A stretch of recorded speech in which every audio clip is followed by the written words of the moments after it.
This is the Troll Patrol, live with Justin Freakin. Welcome to the Troll Patrol Live. It's a freaking Monday. No way, they're not trying to rename it the State of the Trump, are they? Are you serious? I'd not heard that one, and I'm in all the right-wing groups. No fucking, no, you've got to be fucking with me. I would have heard of it if they were doing that. No. I don't think so. No way.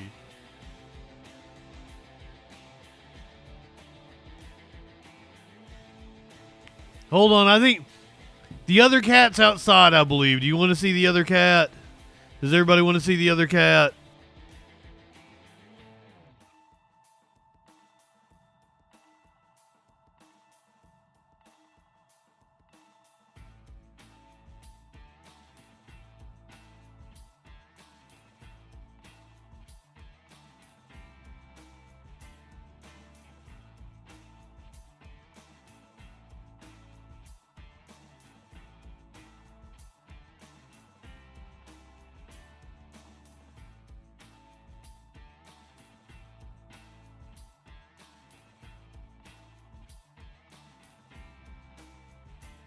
She's not outside at all, so I don't know what Smokey was yelling at in there.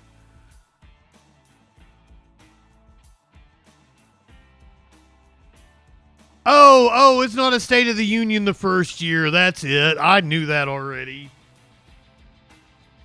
Because they haven't had a chance to be in charge of the union yet. It's just like a presidential address. Fucking. And you know what? I got the artwork wrong for my YouTube. Damn you people. DJ Dub, Warlord, Flash, Holiday, good evening. Welcome in, fuckers. I'm not high enough for this shit. I'm not high at all, I don't think. I'm trying to think. I don't think I got high between having dinner. Like I was doing work, and then I had dinner, and then I was like, God damn, my back hurts from sitting in that chair. I need to hang out for a little bit. I don't think I ever got high during that period. I think I was just resting. Anonymously, good evening. So let's get high. Light one up, tip one back.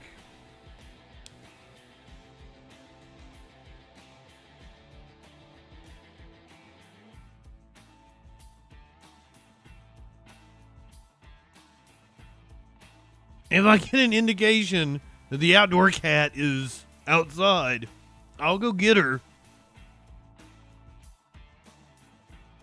I'll show her to the stream. I usually see her about noon, 1 o'clock. That's what time she shows up wanting her I guess lunch. Anonymously, we're going to make it a regular segment. I don't know if we're going to start this week, but it'll be a regular segment soon. And somebody requested that I put together a playlist. I've looked into it, pretty easy. I'm going to do that. Do you want me to do a playlist for every week? Or would you like me to keep like a running playlist that just has every song that we ever have requested? I think I'll do the running playlist. I think I'm liking that idea. Also, that's probably going to be easier on me. Here is your meme of the day. But only a few of you are going to get it. You have to be a fan of my favorite TV show. Putin was in my mouth and Elon was in my butt. And then Putin went in Elon's butt for a little while. And then they finished on each other. I wasn't involved in the finale.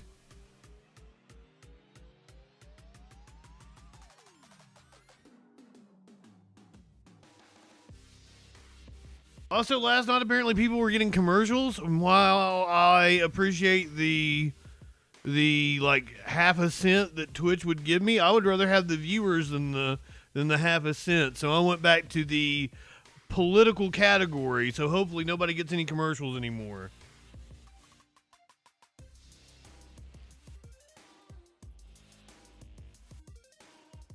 It's a naval flag.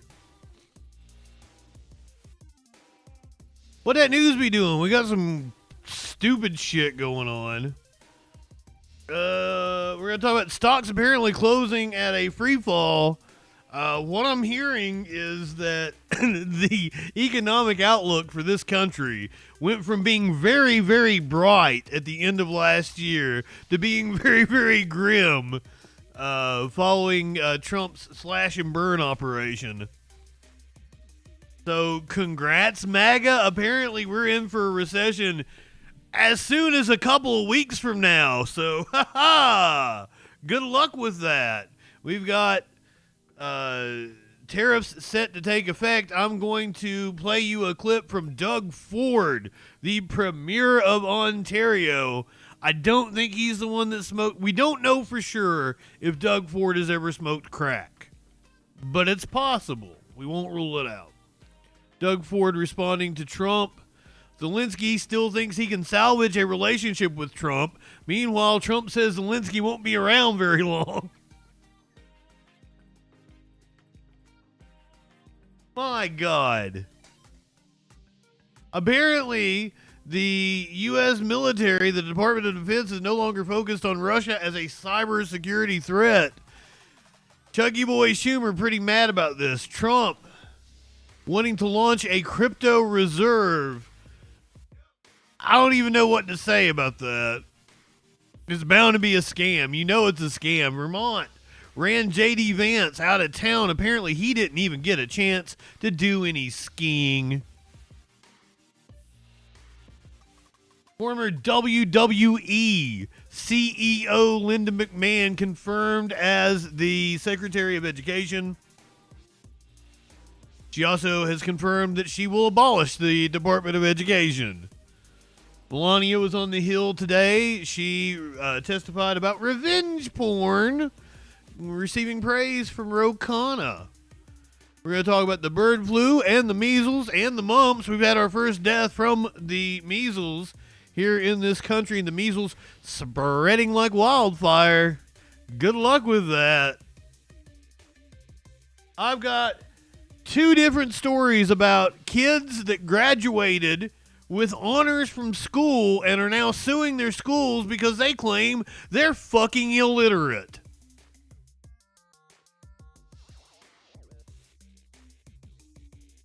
Why won't the Pope just die?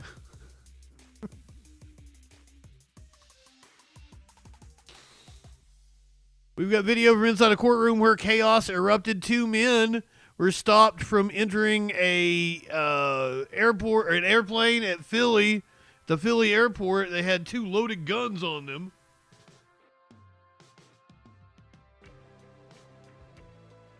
Dollar bills lined the street of Bel Air following a burglary. I've got a story about what is being dubbed as the world's dumbest criminal.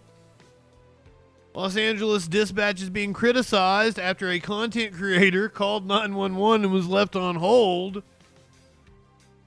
And apparently Tucker Carlson has responded to Dan Crenshaw, and we have a full-blown conservative cuck feud. All that and a lot freaking more tonight on the Troll Patrol Live. Good evening. Welcome in, Avalon.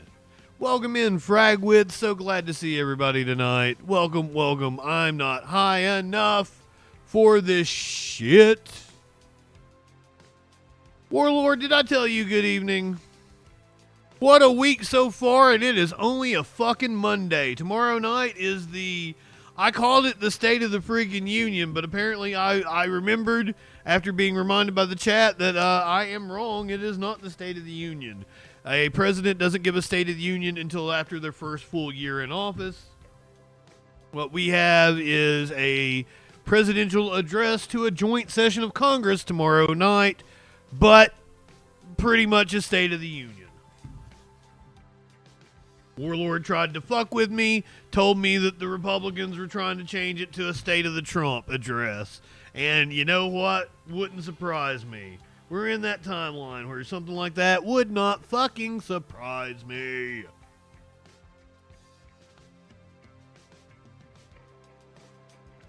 They fucking would indeed. And of course, afterwards, it is Live Music Monday. We are doing the New York Dolls. The lead singer just passed away. couple of days ago, so we're going to watch the New York Dolls, apparently a very influential band that I know nothing about. I have a performance from 1974 that we're going to be watching. Then we're going to give a listen to, there's not many, but there was like 3 or 4 Oscar performances. I think they performed some music from Wicked. They did a tribute to Quincy Jones. And something else that one I was really excited for. So, a couple of Oscar performances from last night. New York Dolls for Live Music Monday. Clinic Lee, good evening. D. George, 34, welcome in, my friend. Thank you for being a freaking follower. My name is Justin Freakin. We find out what that news be doing Sunday through Thursday, 8 p.m. Eastern. I'm going to get a little bit more high, and then we're going to kick this bitch off.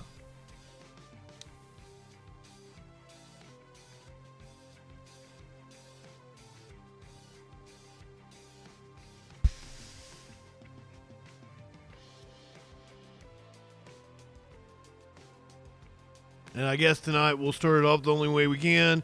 I will be coming on at 6:30 tomorrow night. We're going to be coming on at special start time, 6:30. If there's a lot of news, I'll come on at 6. If there's a lot of stupid shit going on, we'll come on at 6. We'll find out what that news be doing. We're going to get like an hour of C-SPAN calls. Oh, Fragwits. I was watching Majority Report as I ate dinner, and they were doing IMs. That was like one of the last IMs, was like why Hassan got banned. And I guess I shouldn't say it. I agree with it. If you care about Medicare fraud, you should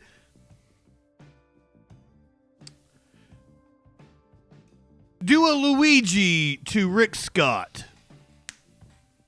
There we go. I think everybody knows what he said now. So tomorrow night, not a State of the Union, a presidential address to a joint session of Congress. Shelley, good evening. We're coming on at 6:30. The speech starts at 8. We'll do C-SPAN calls at 7. It's going to be a fun night. So be sure to be here. If you're on YouTube right now, you'll get a notification at the end, like when the stream ends, it'll take you over to tomorrow night's event. You can go ahead and you can like it. You can set a notification for it. 6:30 p.m. Here's what you can expect. It's going to sound very imperial. U.S. President T-minus, good evening. Address a joint session of Congress Tuesday for the first time in his new term. Jeffrey Engel, the David Gergen director of the SMU Center for Presidential History, expects him to display a strong sense of confidence. His tone, I think, is going to be triumphal. His tone is going to be, one might even say, imperial. President Trump has been saying consistently that he won a landslide election and a mandate from the American people. And the truth matter is, historically speaking, it actually was a very, very close election. The address comes after Trump has signed a slew of executive orders in his first weeks after taking office, including several focused on... So many things started in Hunter Biden's bedroom. A project spearheaded by his largest campaign donor, Elon Musk, and his Department of Government Efficiency, or DOGE. Man. The effort has served as another source of division among politicians and everyday Americans. One his upcoming speech won't be able to overcome, says the director of the Center for Politics at the University of Virginia, Larry Sabato. You can be sure that half of the public will probably love whatever he says, and half of the public will absolutely hate whatever he says. And I don't think a speech can ever change that. Feelings run too strongly about... Well, he's a dipshit because that is not how it breaks down in the country. A good 2/3 of the country is going to think he's a blithering fucking moron tomorrow night. The problem is that 2/3 is not organized in any way to be able to take on the 1/3 that is organized and brainwashed by the MAGA fucks. Donald Trump. While there will likely be various viewpoints about what he says, John Malcolm, who oversees work on the Constitution and the law at the Heritage Foundation, doesn't think there will be any debate about how he says it. I expect that he will be respectful but pointed. He was actually, I thought, fairly measured in all of the other State of the Union addresses that he gave during his first term. But I think he's going to focus on the themes that he has been displaying at an incredibly rapid rate. And how will Democrats respond to the Republican president? Sabato says they should limit the theatrics. I think they can be quiet. They can sit on their hands. It's possible that some may walk out as long as they do it responsibly without shouting and yelling or trying to. Who is this I chud? think that's perfectly okay as well. What is not okay, and what will actually help Trump, which is the opposite of what they want to do, is if they start shouting epithets and interrupting Trump. That will. I mean, that's not really a Democratic thing to do. That's historically been what the Republicans have done. Remember the dude that yelled, "You lie! Yo, Marky, what up, my friend?" We've had Marjorie Taylor Greene and Lauren Boebert yell shit at Joe Biden. I watched it myself right here on the stream. On the eve of the address to Congress, which is not a State of the Union, the state of the Trump, the stock market apparently in free fall on the confirmation that tariffs will take effect this week. We are following breaking news. All three major American stock markets have closed down for the day after President Trump took questions about tariffs going into effect tomorrow against My Lord. Canada and new tariffs coming against China. CBS News Money Watch correspondent Kelly O'Grady joins us now in Studio 57 to talk about this. So, Kelly, let's be specific with what the tariffs are. 25%. Kind of looks like Miley Cyrus. Canadian imports, except 10% when it comes to Canadian energy. 10% additional tariffs on Chinese imports. So now let's talk about what the markets did. The Dow. Poor Lord, can you make a bingo card for tomorrow night? S&P down 100. NASDAQ down almost 500. What's going on?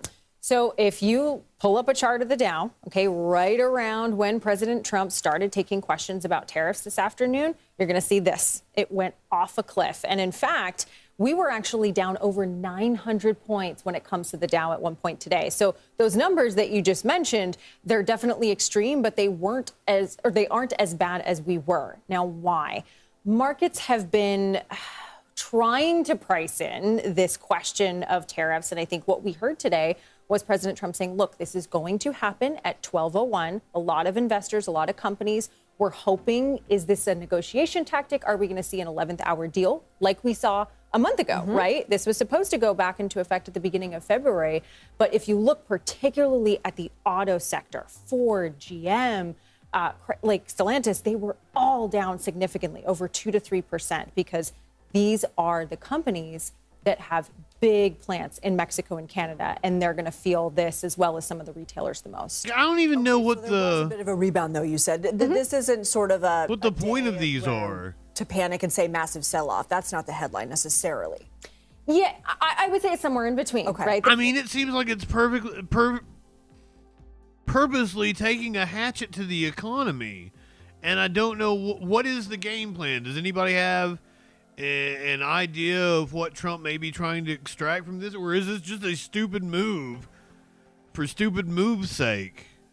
Was a big drop, and by the way, we are not far off of where we actually were before in terms of these indexes when the president won the election. So we've actually kind of lost a lot of those gains. So over the past couple of months, we've seen the market start to normalize.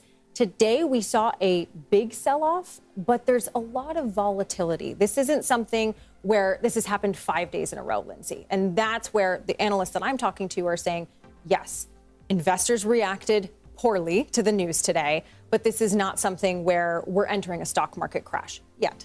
What is the president's relationship with the stock market performance? Well, he often looks at the stock market as a performance metric. Remember, in his first term, he always looked at the stock market as a measure of how he was doing economically. Now, you and I have talked about this a ton. The stock market is not the economy. They're two very different things.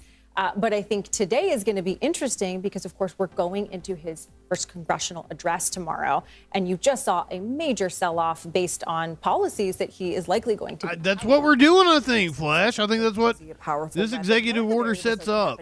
Between now and tomorrow. We're getting ready to talk about. Well, Mexico, Canada, and President Trump could reach a deal. I think there's still that hope that something could happen. Remember, these don't go into effect until 12:01. But I'm a nerd, so I'm going to mention this. There is an index called the Volatility Index, the VIX. It's basically called the Fear Index for investors, and it measures. I know, right? It's a great name, great branding. It measures how much fluctuation there's going to be in the market over the next 30 days. Today, it's spiked over 20%. Wow. That's not something that we've seen in a really long time, in fact, since December. So as I think about tomorrow, as you asked, yes, there could be fluctuations, but I'm also thinking over the next 30 days based on that metric. Okay, so within 30 days, we're going to see another important date on the calendar, April 2nd. What is supposed to happen then? More tariffs. So these are reciprocal tariffs. It's a form of retaliation. We come up on the budget President deadline, Trump the debt has said ceiling. any country that puts a tariff on U.S. goods coming into their country, well, tit for tat, we are going to tariff you right back. And so right now, his team is researching, looking at all the tariffs that countries like India, Brazil, Vietnam put on U.S. goods, and they are going to put a reciprocal tariff back on. The other piece of this, the EU doesn't tariff U.S. goods per se, but they do tax them in some ways. Honestly, it's just a little bit of a difference in nomenclature, but the president is looking at that as a tariff, and so you could also see the European Union targeted with those reciprocal tariffs. Okay, Kelly O'Grady, thanks for joining us to break it all down. Yeah, since you guys brought it up, I'll go ahead. We'll go to that story, and we'll come back to Doug Ford responding to the tariffs here. Trump launching a crypto AI investment via executive order earlier today. So I'm thrilled to be here today because this is President Lutnick, Trump right? has made it a fundamental objective to bring semiconductor chip manufacturing home to America. Michael, good evening. Under the Biden administration, TSMC received a $6 You might be billion right on that grant, assessment. and that encouraged them to build $65 billion. This is Howard So Lutnick, America gave TSMC the Commerce 10% of the Secretary, money to build here.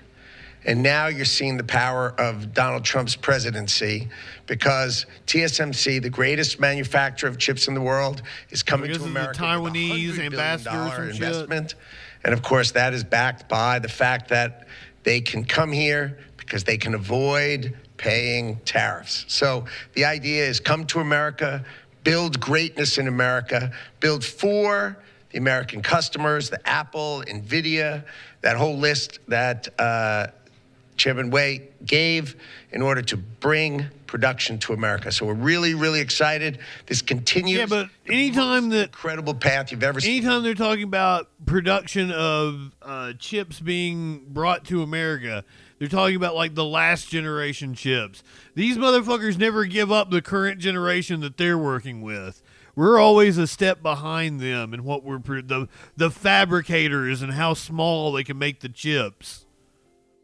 In these first weeks and months of the Trump administration, of incredible manufacturing coming to America, the keys And that as well, President clinically. are coming here. They're coming here in huge size because they want to be in the greatest market in the world, and they want to avoid the tariffs that if they're not here, they'd have to suffer. So I want to congratulate CC Wei for bringing in this incredible $100 billion investment, but it's on the shoulders of our President Donald Trump, which is why he's coming. So thank you.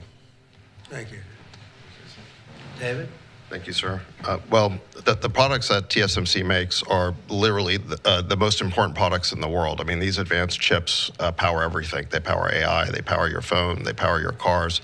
And without them, the whole modern economy would stop, but they're not made in the United States. So for TSMC to move here is a huge, huge development. And we owe that to President Trump's leadership on the economy and Secretary Lutnick as well. And No idea who this fucker for coming is. here. Thank you. Yeah. Thank you, David. They didn't even say anything about crypto.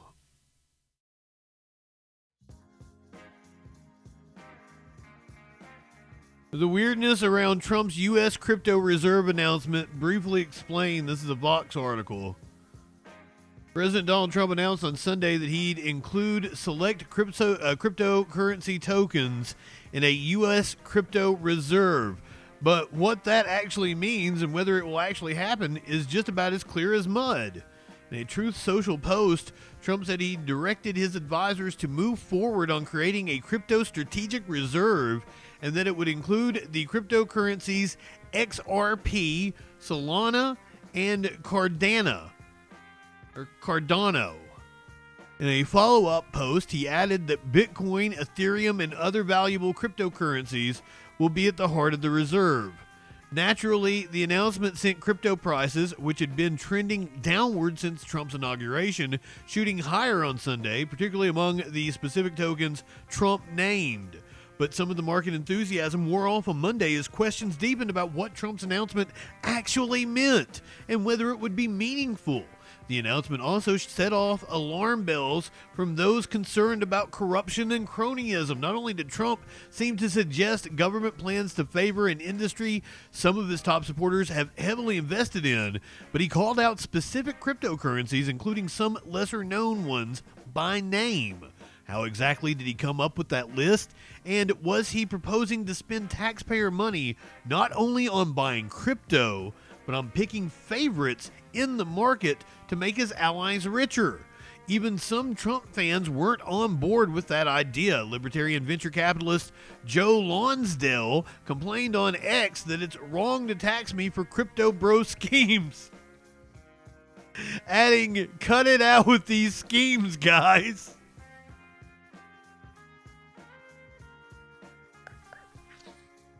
Sorry. Nobody announced a tax or a spending program. David Sachs, the White House advisor for AI and crypto. That's who that guy was, because he said David. David Sachs, White House advisor for AI and crypto. That's the dude that was in the video that we just watched right at the ass end. Spoke after Lutnick. Maybe you should wait to find out what's actually being proposed. Shouldn't you know what's being proposed before you propose it, you dumb fuck? But it remains very unclear what exactly is being proposed. Yes, I just said that. The background here is that some crypto backers have been pushing this idea for a U.S. crypto reserve for some time, hoping it would give the stamp of government approval and legitimacy to an industry often associated with speculation, money laundering, and either criminal activity, as well as, of course, juicing prices. One version of that proposal would amount to law enforcement agencies simply holding on to crypto they've seized from criminals rather than selling it, an idea Trump backed last July. But another more ambitious and controversial version would involve the government actually buying a whole lot of crypto itself, perhaps through the Federal Reserve. Is Trump talking about one of those, the other, or something in between? And what does he have the power to do via executive action rather than legislation? Details remain scant, though more may come up at White House Crypto Summit on Friday. Oh, great. They're having a crypto summit on Friday.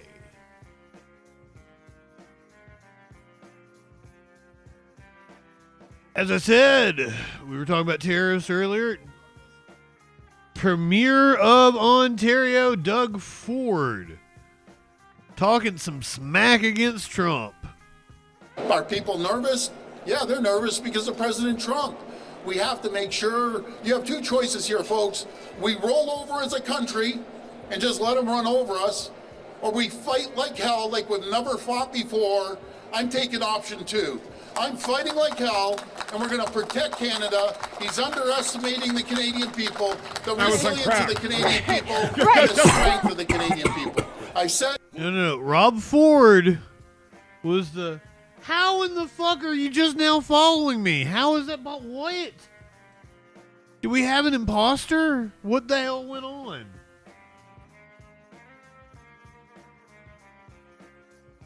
Rob Ford was the crack smoke. I didn't ban you. I'm sorry. I totally didn't ban you. And Holiday didn't mean to. Holiday was very upset by that. was like, don't worry, I'll message my lord on Discord. We apologize profusely. Holiday doesn't know how it happened.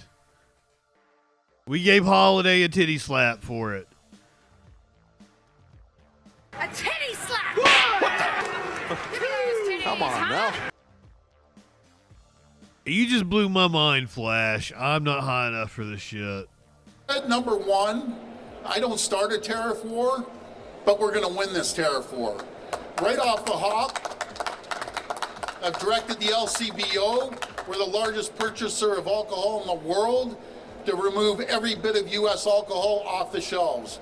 I know my good friend, Is that something to brag about? Is that like we are the largest purchaser of alcohol in the world? You won't have our drunk asses as customers anymore. Governor of Kentucky, he's losing his mind right now. I said, you better talk to your president. Mitch McConnell, senior senator from Kentucky, they're losing their mind. We purchased over $1 billion of alcohol, 3,600 products, 35 states. It's going to hit them. We call them the kitchen table issues. Then we're going to cancel Starlinks right away from Elon Musk. Not that $100 million makes a difference for him, but it's principle. I've directed the procurement of over $30 billion of goods not to go to the U.S., to make sure it does mean something to Starlink. It does mean something that all these countries are canceling their contracts with Starlink and that people are crashing Tesla's stock. Because Elon isn't the richest man in the world like Scrooge McDuck with a giant vault that he can go jump in. If his companies go under, he ain't got shit. So, yeah, let's crash his fucking... Deny his goddamn government contracts. Ontario first, and if we can't find it in Ontario and we can't build it in Ontario, we go across the country. I'm asking politely until I implement it. Every retail store, when you go look at the shelf, it has the price. We need to see a Canadian flag on that price. A lot of people can't pick it up and scan it. So please work with us, or we're going to legislate it. I'll tell you this. Uranium for the U.S. comes from Saskatchewan. I've had deep conversations with my good friend, closest ally, Scott. Herpes comes from Saskatchewan, too. That uranium goes over to Port Hope, Ontario to get processed. From Port Hope, it goes down to get enriched, down to the U.S. I will not and cannot speak for Scott Moe. He's a patriot. He loves Canada. But if we got to stockpile our high-grade nickel here in Ontario and sell it to the world, so be it. And as for uranium, I'll leave that up to Scott to decide. The potash that fertilizes all their farming communities. As President Trump... Wait, whoa. Potash? Can I sell my potash? Because do you guys know how much potash I create? If this motherfucker wants potash... I can fucking give him boxes and boxes of it. What kind of potash then? I got plenty of potash. I just emptied my ashtray. Just emptied my ashtray like yesterday, and there's already that much ash in the ashtray. Come on, look at that. That's quality shit. Doug Ford, give me a call. I got plenty of potash for you that you can use to fertilize your crops. Strange view. What's going on, my friend? Thank you for being a freaking follower. This is Doug Ford responding to Trump and his tariff threats. Going after our dairy farmers, we're sending them fertilizer. 87% of it is going to the U.S. And yeah, can they try to get potash everywhere else? They can, but they can't get it up the Mississippi River. So they're stuck with Canadian potash. Can they get uranium? Yeah, if they want to cozy up to Russia, which I see President Trump doing, you can try to get uranium there. But why would you do that? We want to ship more uranium, more potash, more nickel. He wants to put uranium up your ass. The Amcan Fortress. I can't for the life of me figure out why this guy's attacking his closest neighbors, allies, and friend. A terrifying Because he's a dumb fuck. on Americans. And I'm going to repeat that on NBC, CNN, Fox News, CNBC. I'm going to be hammering the airwaves to get that message to the Americans. They're going to get hurt. It's the wrong decision. But if they want to try to annihilate Ontario, I will do everything, including cut off their energy, with a smile on my face. No, sir, I don't want to annihilate Ontario. I want to come to Ontario and get annihilated with you. Come the fuck on, man. Oh, shit. Wizard Lounge, what's up, my friend? Welcome in. Do you want to go get annihilated in Ontario with Doug Ford? I tell you, somebody that's smoking something must be this motherfucking Volodymyr Zelensky over here saying he still believes that he can have a relationship with Trump following the meeting from the White House on Friday. President Trump is expected to meet with his national security team this afternoon to discuss next steps on Ukraine following Friday's explosive White House meeting with the Ukrainian president that was supposed to take a step toward ending the war with Russia. Days after the Oval Office clash, Ukrainian President Volodymyr Zelensky signaled he believes the relationship can be saved, saying it's bigger than that one moment. While Zelensky left the White House Friday without signing the Earth Minerals deal, the administration hasn't completely closed the door on the agreement. We have to see if President Zelensky wants to proceed. What's the use in having an economic agreement that's going to be rendered moot if he wants the fighting to continue? British Prime Minister Keir Starmer said he also spoke to President Trump on Saturday. Starmer said he, Zelensky, and French President Emmanuel Macron have agreed to work on a plan to stop fighting and then take it to the United States. Flash, that's wild you should say that, because I don't know if you were here back at the beginning of the war. First off, I had to apologize. I thought that the U.S. was bluffing. I did not think that Russia was going to invade Ukraine, so I had to eat my words on that one. I was mocking Blinken and Biden all the way up until the day Russia invaded Ukraine. I was like, well, I totally didn't think that was going to happen, but it did. But my worry was always like, Ukraine has a right to defend itself. We signed on to, give them security agreements in the face of the Nuclear Non-Proliferation Treaty of the 90s. I totally support some form of helping them for sure, because Russia is the aggressor. But exactly like Flash brought up, every time the U.S. has funded a proxy war, it has come back to bite us in the ass. Every time we've armed the military to fight Russia specifically, most of the time, it has come back to bite us in the ass. And they've even got a whole brigade over there that's just ready to do some kind of crazy shit. They already radicalized. So, I guess at this point, I'm Biden probably pussyfooted around too much. He should have gave them. Here's something I didn't know until the other day, that the Biden administration offered Zelensky a plane out of the country. I had no idea that our State Department was telling him it was useless and that they were like, 3 days, Russia will control the country. I had no idea. That was clearly that I knew what their rhetoric was from the press conference because I was doing the Troll Patrol at the time. So we were watching the press conferences and everything. Yeah, I didn't know that, Flash. So Biden offered Zelensky a plane to flee the country because they thought Russia was going to take it completely over.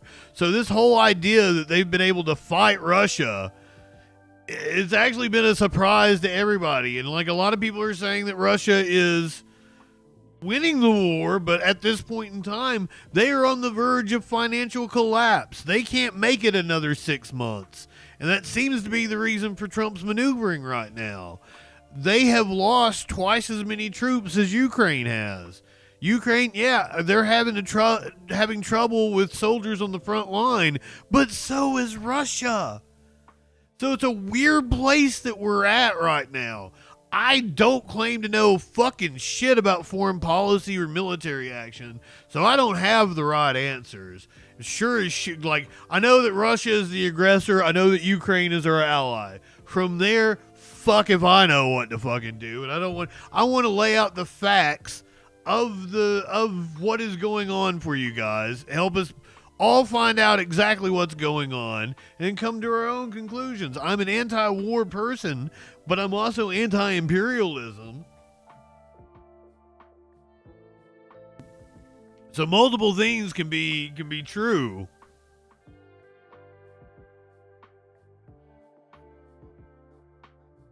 And who the fuck knows what's going to happen, but it looks like the UK has stepped up and given Ukraine what they want in terms of guarantees of supplies for now. Apparently Trump says Zelensky not going to last very long. Ukraine, sir, on Ukraine. Mr. President, what do you need to see from President Zelensky to restart these negotiations? Well, I just think he should be more appreciative because this country has stuck with them through thick and thin. We've given them much more than Europe, and Europe should have given more than us because, as you know, that's right there. That's the border. This country really was like the fence on the border. It was very important to Europe, and I'm not knocking Europe. I'm saying that they were a lot smarter than Joe Biden. I want to see it end fast. Yeah, and now apparently Ukraine is like leading the world in drone technology or some shit now. What the fuck? That they're on like the cutting edge because of this war? I don't want to see this go on for years and years. Now, President Zelensky supposedly made a statement today in AP. I'm not a big fan of AP, so maybe it was an incorrect statement, but he said he thinks the war's going to go on for a long time. And he better not be right about that. That's all I'm saying. Should that be concerning to Americans? Read the statement. That Russia says that your administration's foreign policy is, quote, largely in line with their vision. Well, I'll tell you what, I think it takes two to tango, and you're going to have to make a deal with Russia, and you're going to have to make a deal with Ukraine, and the deal can be made very fast. It should not be that hard a deal to make. It could be made very fast. Now, maybe somebody doesn't want to make a deal, and if somebody doesn't want to make a deal, I think that person won't be around very long. That person will not be listened to very long. Because I believe that Russia wants to make a deal. I believe certainly the people of Ukraine want to make a deal. They've suffered more than anybody else. Man, baby, indeed, clinically. Oh, that was painful.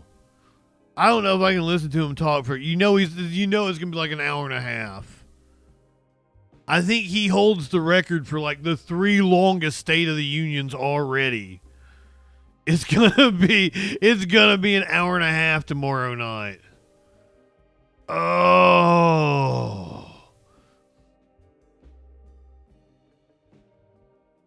I'm sorry, it's not a State of the Union. It's a presidential address to a joint session of Congress. Oh, you totally have consent. Molest me. Molest the muffins. You live in sexual anarchy? State of the oy vey. Can we get bingo cards made? Can somebody in the chat get us some bingo cards? You can always use a Producer Dave bingo card. I think I might have even hooked Bang Bingo to his cards. Chuck Schumer talking about how the Department of Defense is now apparently ignoring Russia as a possible cybersecurity threat. Meanwhile, it's not much better in terms of foreign policy and our own security. Our allies across the world will look at America and see a country in decline under Donald Trump. Yep, I did hook it up. In horror, an American president continue to curry favors with war criminals like Vladimir Putin, while publicly berating friends, brave, valiant people who've risked their lives and have seen so many of their countrymen die in a valiant fight for freedom, like President Zelensky. Yeah, this isn't good for Trump, though. Putin gets proof. That's a good bingo card. What is going on? Rest assured that nobody on earth was happier with what happened last Friday in the Oval Office than Vladimir Putin. Our allies will also watch in horror as Donald Trump and Pete Hegseth make America less safe. It's the world less safe. There's no other way you can look at it. Please do, Avalon. I encourage it. To launch cyber attacks against the U.S. while we disarm our own cyber operations against Russia. Can you believe that? You gotta put all the Russia,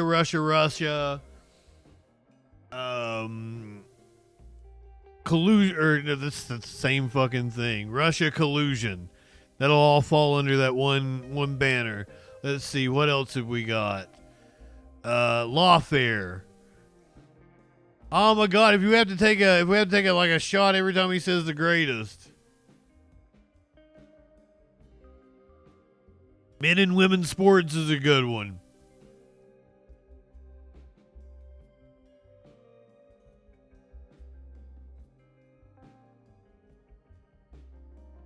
Hugo Chavez. Put in Hugo Chavez because, like, that's one of those that has a low possibility.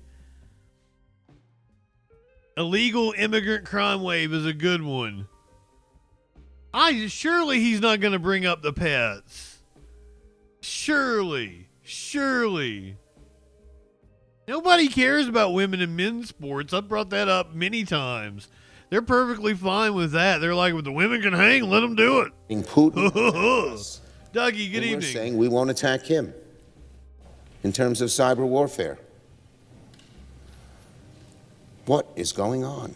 The world's turned inside out and upside down, all to the detriment of the safety and security of America and its people. Tomorrow, as Donald Trump addresses our nation, our Western allies will wonder. Be sure to put Crooked Hillary, Sleepy Joe, difficult and dangerous Cackling Kamala. Trump is taking America, our democracy, and the world down a dark and deeply troubling path. What the fuck was Chuck Schumer even talking about? I wasn't paying attention, and that's why he shouldn't be there. He should not be the leader of the Democrats in the Senate. This is a time when we need those kinds of speeches to go fucking viral, and this goddamn motherfucker right here ain't going viral. Nobody's sharing out. That nobody on earth was happier with this old grandpa office than Vladimir Putin. Reading with his glasses. That goddamn horror as Donald Trump and Pete Hegseth make America less safe. It's the world less safe. There's no other way you can look at it. We need charismatic individuals that can conquer the social media age. I'd much rather have Amy Schumer and her Zionist ass in there than Chuck Schumer and his Zionist ass. Maybe Amy Schumer at least say some funny shit. She probably steal it from a better comic, but she still might say some funny shit.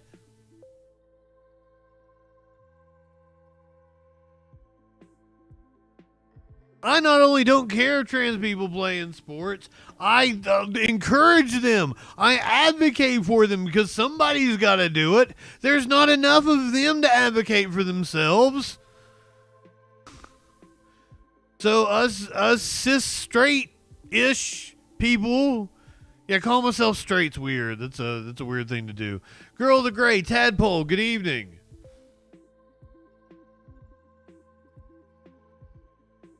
Amy Schumer for Senate, because she sure ain't doing anything funny in comedy. Because trans people should be allowed to play sports. They should be. I don't want to see them get discriminated against. If you don't let them play sports, that's discrimination.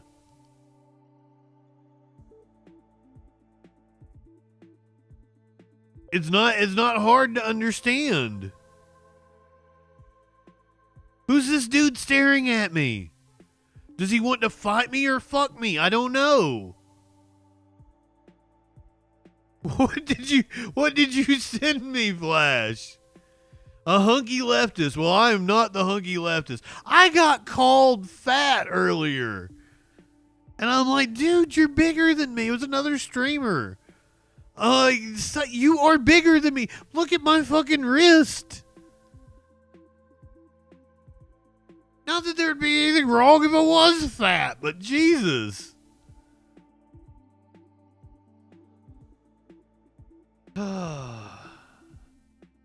Hassan should run for office. Oh, Flash thinks. Do you want to see the hunky leftist? I don't know who this dude is. Who is he, Flash? A lunky heftist.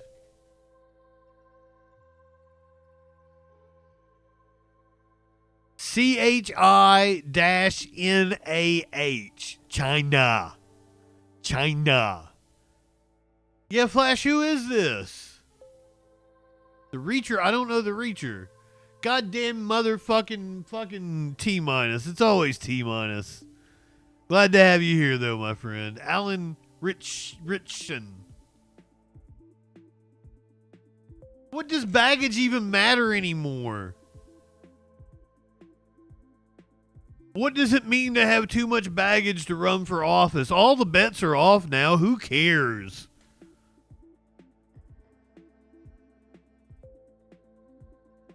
There's no such thing as too much baggage.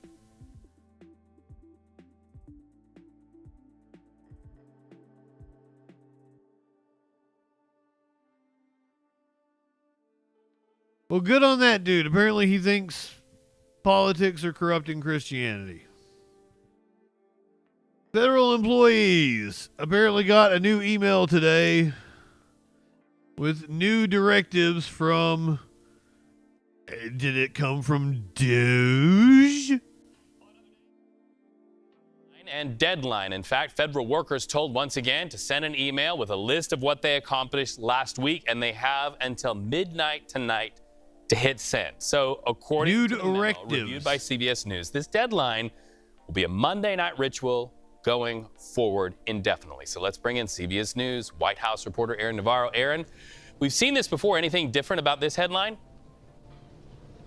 Yeah, Reed, good to be with you. Just to pick up off your last Navarro? We've obtained letters now from managers at these federal agencies to employees, noting what you just said, that they should expect to reply to this 5 points email every Monday going forward. This time, at least compared to the first email sent from I'm sorry, I guess that's racist of me to... Some of it is being handled by the just assume he should have a name like some of it is being Chong sent or something. by OPM, which is kind of the HR agency of the federal government, but other agencies are keeping it in-house. Cancel Justin. Well. It also allows employees who deal with sensitive information to opt out entirely of a full response to this. One notable change is the Department of Defense. When that first 5 points email came out last week, they told their employees not to respond. This time, Secretary Hegseth said at least civilian employees should honor the request and respond to the email. So, Aaron, last week the headline was USAID workers were given 15 minutes to pack up their desks. We saw those clapouts as they walked out of those offices with their boxes in hand. Now, today, we're getting news that the acting assistant administrator for USAID is on leave. What can you tell us about that?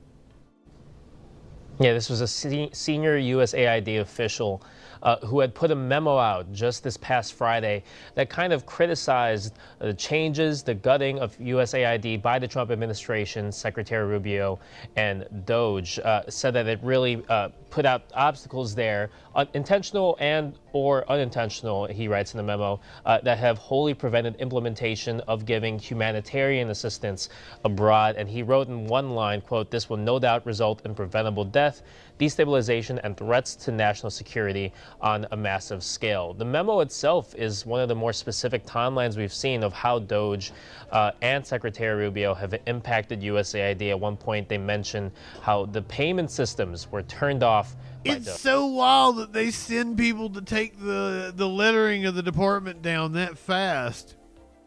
I mean, there's going to be court cases adjudicating this for months, if not like years to come. Ouch. That seems wasteful to me. Reaction, like we were just talking about with Ed O'Keefe at town halls. We know that there's been a lot of criticism at the town hall level about the thought that maybe Medicaid could be curtailed under this new administration. But there was also a discussion that happened that reached a lot of people relative to Social Security. Elon Musk on the Joe Rogan podcast, he calls Social Security a Ponzi scheme. I would imagine lawmakers are having some response to that. Yeah, I just checked that interview, which came out about Friday afternoon, now has 8 million views. So a lot of people tuning in, obviously, to Rogan's platform. We are seeing a lot of congressional Democrats call what Elon Musk said, quote, outrageous.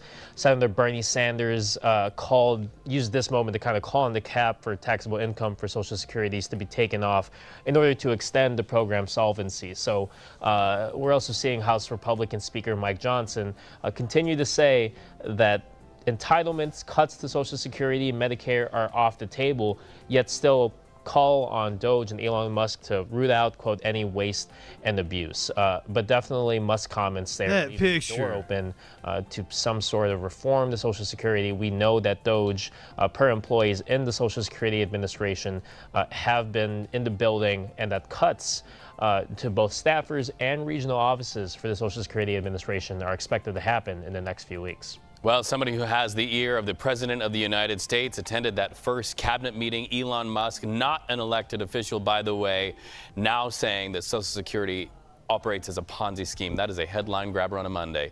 Aaron Navarro, good to talk to you. Thank you so much. Was it, or did it get ignored by the vast majority of the people in this country? Because there's a lot of shit going on. Would I know about it if I didn't pay attention to the news closely? I don't think so.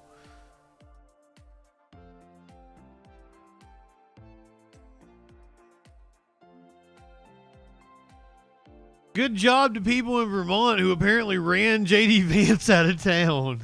Protesters once again showed out on Sunday, this time in South Burlington, as Vice President J.D. Vance and family were seen boarding Air Force Two. More than 100 people came out again with signs and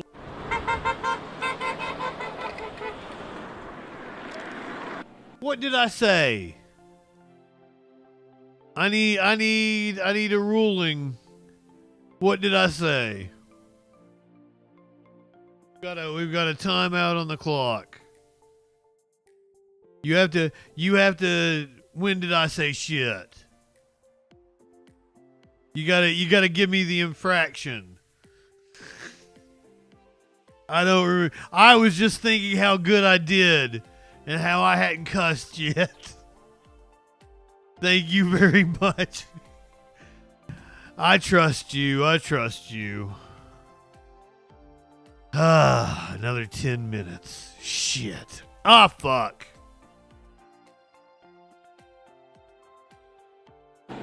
Now, the protesters stood at the corner of Williston Road and Aviation Avenue, right by Patrick Leahy Burlington International Airport. Just like Saturday in Warren and Waitsfield, many folks were reactive to Vance's role in the Oval Office argument. Dear Dude, good evening.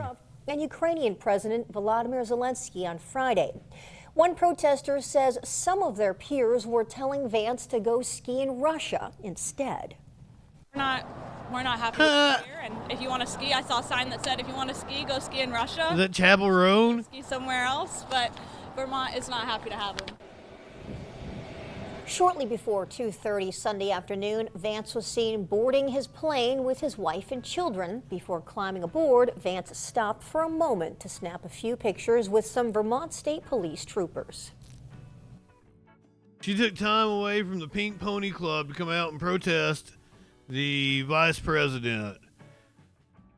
Everyone give praise to Chapel Roan for her dedication to the cause. Earlier today, Chuck Schumer gave a speech on the... I hate that we've had two Chuck Schumer clips. I didn't even pay attention to the other one. I love the dance at the Pink Pony Club. Have a shot with Justin? I don't have any alcohol. I should have got some alcohol when I was out and about with Curiouser the other day. Because that would definitely make Chuck Schumer a lot more tolerable in the State of the Union tomorrow night.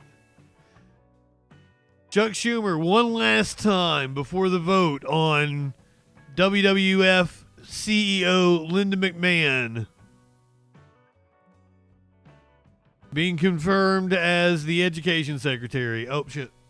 Before my colleagues vote on the next vote, Linda McMahon's nomination for Secretary of Education, they should remember a vote for Ms. McMahon is a vote for draconian cuts to education and rising property taxes for middle-class and suburban American families.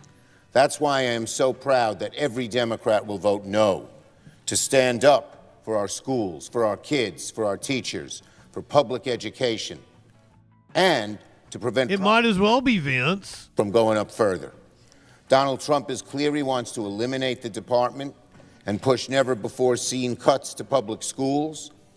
Ms. McMahon will make that happen. Her whole background is anti-public schools. When you slash federal funding for education, it leads to higher taxes back home. So many of our school districts, they could be urban, suburban, or rural, depend on federal funding.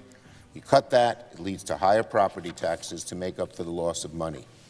Communities will also be forced to slash other programs, including helping the disabled kids for funding for the schools. This is not what the American I'm kind of amazed Vince isn't this in the is cabinet. Not what they bargained for.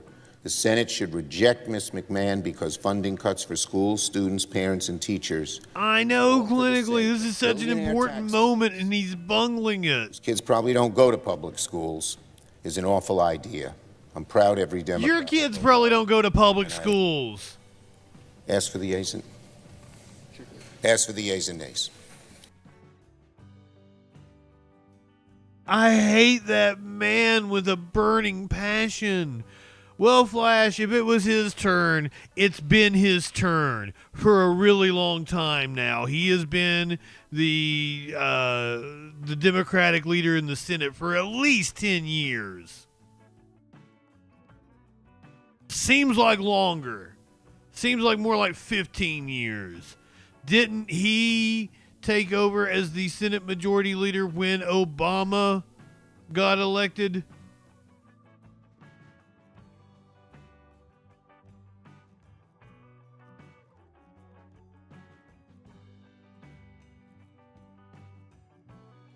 I don't know. I want to see AOC in the Senate or as governor of New York, but we don't have a deep bench. We don't have a deep bench, and she's the most effective politician fundraising and being able to communicate to people. She wins because she's authentic. We don't have anybody else. AOC for president. I don't see what else you can do. You have to have a charismatic lightning rod of an individual and someone who knows how to operate social media. And who else in the Democratic Party knows how to do that? Who has demonstrated that? It has to be AOC. I'm down with that, Flash. Bernie looked like he was in bad shape yesterday when we watched him on Meet the Press. Like he's getting up there. Anyway, Schumer gave that speech urging members of the Senate to vote against confirmation for Linda McMahon. Guess what happened later that evening? Later this evening. Right now from Washington, it is official. Connecticut native Linda McMahon has been confirmed as the next U.S. Education Secretary. The Senate voted 51-45 to confirm McMahon as the nation's education chief. President Trump has been widely outspoken in laying out plans to dismantle the Education Department. During her confirmation hearing, McMahon distanced herself from those comments, saying her goal is to make the Education Department operate more efficiently. We need Stone Cold to come out there and give somebody a stunner. Ugh. Melania making a public appearance today, giving a speech or leading a round table or some sort of thing.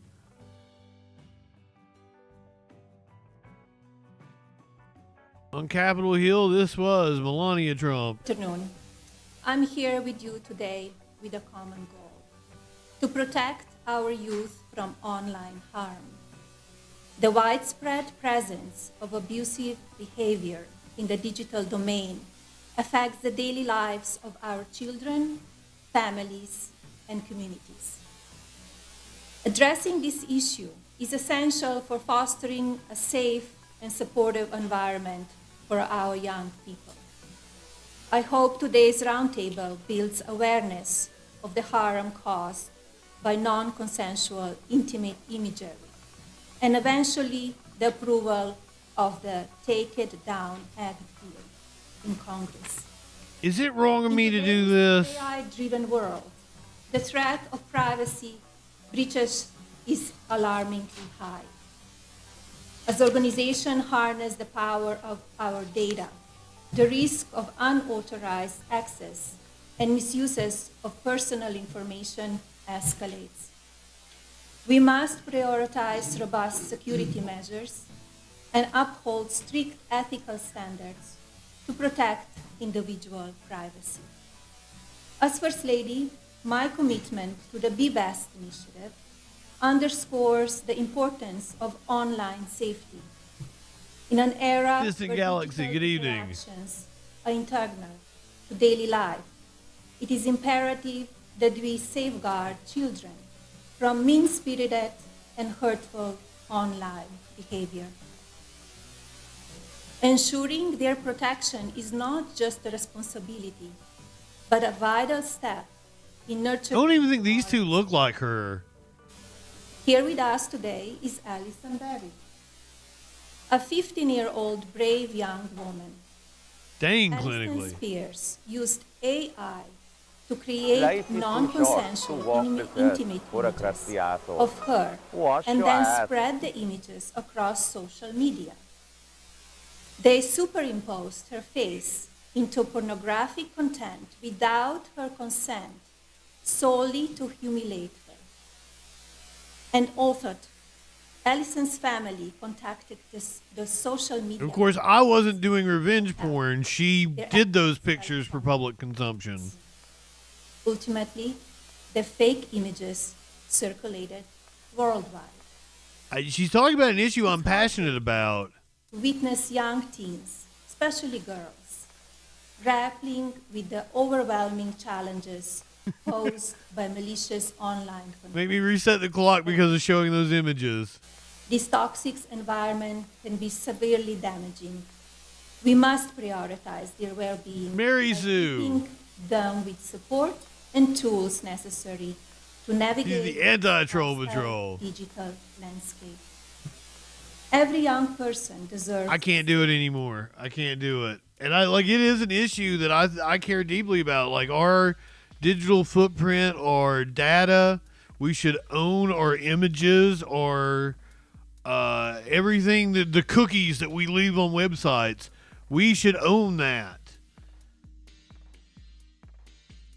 That would also help us cut down on things like revenge porn. Ro Khanna praises First Lady Melania Trump for publicly backing the Take It Down Act. Your leadership at ENC is incredibly important. Oh, I'm sorry. I was supposed to hit the content warning. Anytime a Ted Cruz shows up, I was not aware that Ted Cruz was sitting right next to Melania. Final speaker, Representative Ro Khanna. Thank you. Thank you, Ro, for joining us, and you're recognized for any comments or questions. Well, thank you, Senator Cruz. Thank you for your leadership on this for many years. Thank you, Congresswoman Salazar, for your leadership. Speaker Johnson and Leader Scalise, thank you for on issues like this working in a bipartisan way. First Lady Trump, I really appreciate your bringing your humanity and looking at this as a parent and as a leader. Ro Khanna has been getting on my nerves lately. And your presence here obviously is going to make a big difference, and I appreciate your being here and doing so for the country in a bipartisan way. Questions? Elliston Ferry, it says she might be a victim of. Well, thank you, Senator Cruz. Revenge porn. These two might be victims of revenge porn or something. Your leadership on this for many years. Thank you, Congresswoman Salazar, for your leadership. Speaker Johnson and Leader Scalise, thank you for on issues like this working in a bipartisan way. First Lady Trump, I really appreciate your bringing. They're ushering fascism in. Ro Khanna's over here. And as a leader. First Lady Trump, I really appreciate you. Your presence here obviously is going to make a big difference. And your presence here is obviously going to make a big difference. For the country in a bipartisan way. Mr. Guffey, sorry for your loss. Thank you for being here. And to Francesca, Elliston, and Breeze, I mean, you inspired all of us. And I just would say this, look, Francesca invoked John F. Kennedy. My parents came here in the 1960s from India when Kennedy was talking about going to the moon, and I know Breeze talked about that. We've got to be able to figure out some ways of coming together as a country, as divided as we are. I represent Silicon Valley. I'm very proud of the innovation. We know you do, Ro. Technology, but America should lead in making sure that technology protects kids and protects people. And I think this bill, as you've crafted it, Senator Cruz, balances the free speech concerns with the protections. And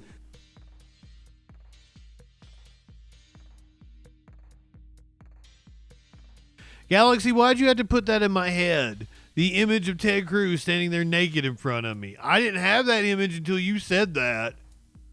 You get a titty slap for that. A titty slap! Come on now.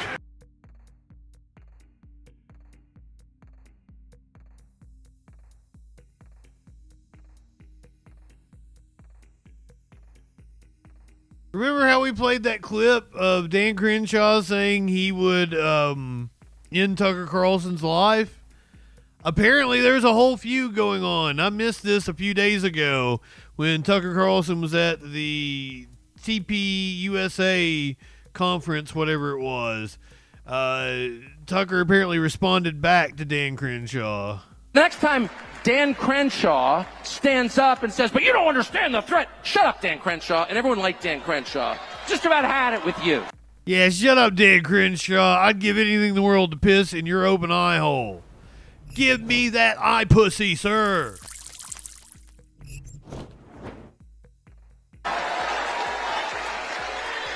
Me and Tucker have something in common. Citizens dying of drug ODs, and you've done nothing. Your state was invaded by foreign nations at the behest of international organizations, including the United Nations. 15 million young men just came into our country for reasons we can't even understand, and you did nothing over your border. And you're going to tell me that some other nation is the threat? No, you're the threat. And that's true. So I don't care what party that person comes from.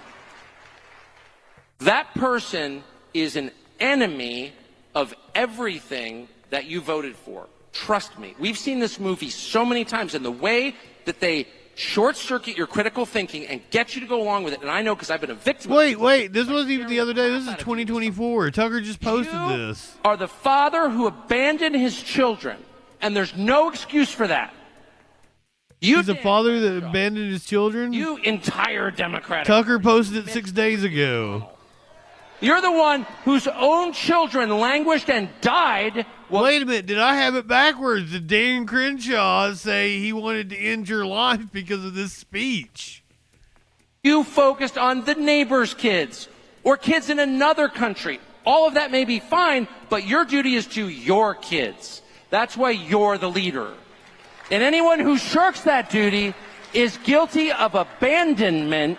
And there is no lower man than the man who abandons his family. There is no lower form of leader than the leader who doesn't care about the people in his charge.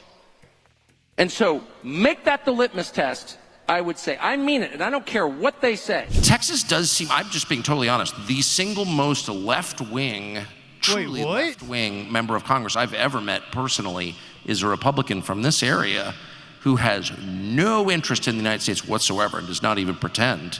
I'm not going to name names. What? I think that's right. Yeah, it's Dan Crenshaw, the most liberal, most left-wing person I've ever met in the Congress. I'm just being serious. I mean, structurally, how does that happen? Well, it happens because we don't go beyond as, well, this is not going to apply to the people in the room because you're the hyper-informed. You don't understand how much more informed you are than your neighbor that you didn't invite tonight.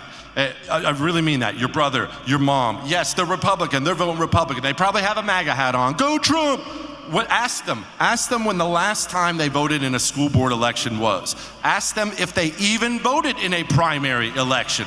We don't do it because we're in a safe, comfortable place. And this happens everywhere. It happens in Wyoming. It's like the reddest state in the union. It's not unique to Texas. If you're a scumbag communist and you want to get elected in a place like Wyoming, you can't run as a Democrat. You can't run as a hard lefty. You throw on some cowboy boots and you buy a shotgun and go out there and take a picture shooting at some pheasants, and you learn how to speak the lingo a little bit, watch a little bit of Tucker Carlson. Now you know what to say, how to deceive exactly, and you find yourself in a position of power, kneecapping people on the right time after time after time. Our controlled opposition problem is so bad, and that's why we always feel like we're playing tug-of-war with Whoopi Goldberg. It just doesn't feel like you can win. They're framing what's very obviously censorship as an act of self-defense against a foreign adversary. And if that sounds familiar, it should be. It's the same rationale they used to spy on Donald Trump, among other things, once they designated him a tool of Russia. And as always, they're doing all of this in the bluntest, least restrained terms, because it's your fault, actually. Speaking of blunts, I'm not high enough for this shit. Vote for the Chinese Communist Party, proclaimed neocon Congressman Dan Crenshaw, the Nikki Haley of Texas. Quote, the opponents of this bill aren't defending free speech.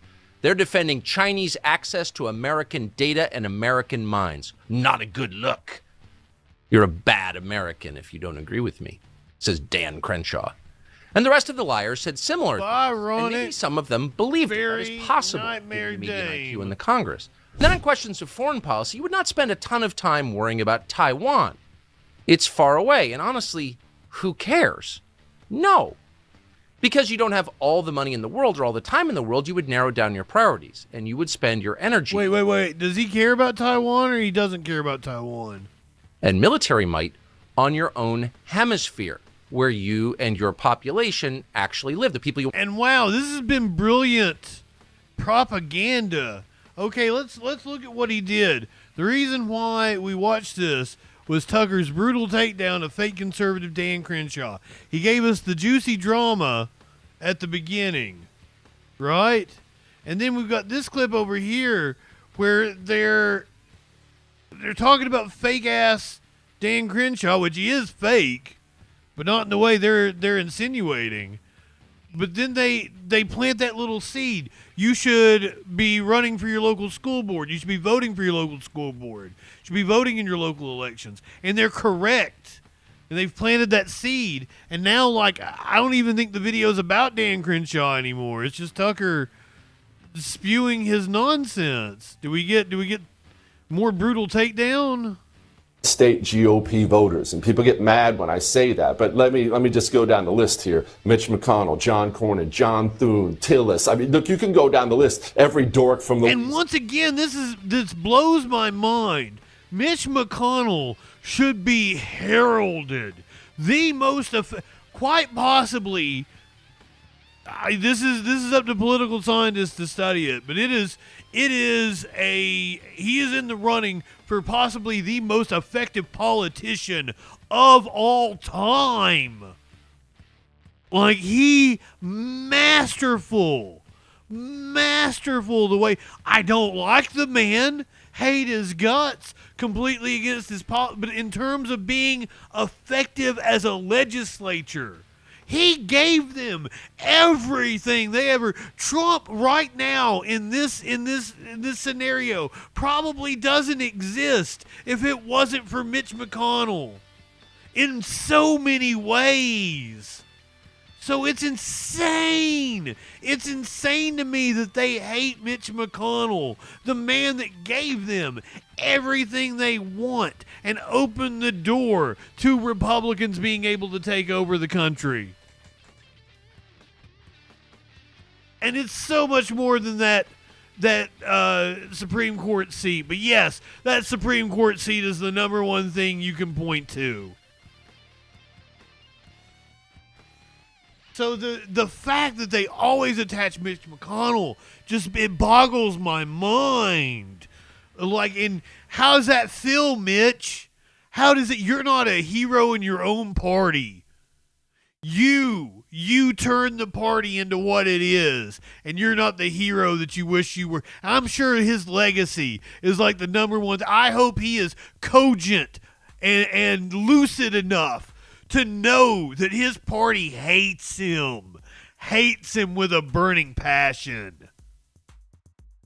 Louisiana, the reddest states in this country give us the most putrid Republicans at the federal level. Why does that happen? Because the GOP primary voter in red states lives in a relatively normal place. He lives in comfort. He thinks he's got a red legislature, so he either doesn't vote in primaries, that's mostly the case, he's just going to sit at home, or even worse, he goes to vote for Senator Dork, who he sees on Fox News every time. Well, Lindsey Graham was on Fox tonight. I guess he's on my side. You should have nothing but disdain for virtually every single senator you see on Fox News, and yet people vote for who they see on television. You're wrong there. John Thune once, and he was so handsome. He's very clearly on our side. He is handsome. John Thune supported gun control legislation, and John Thune on camera was asked to back up American people owning AR-15s, and the best argument he could make for your liberty, for the Second Amendment, was that, I kid you not, this is on camera, he told people, well, I mean, a lot of people use them to shoot prairie dogs. These are the weapons-grade losers who control the GOP, and they're from the reddest states.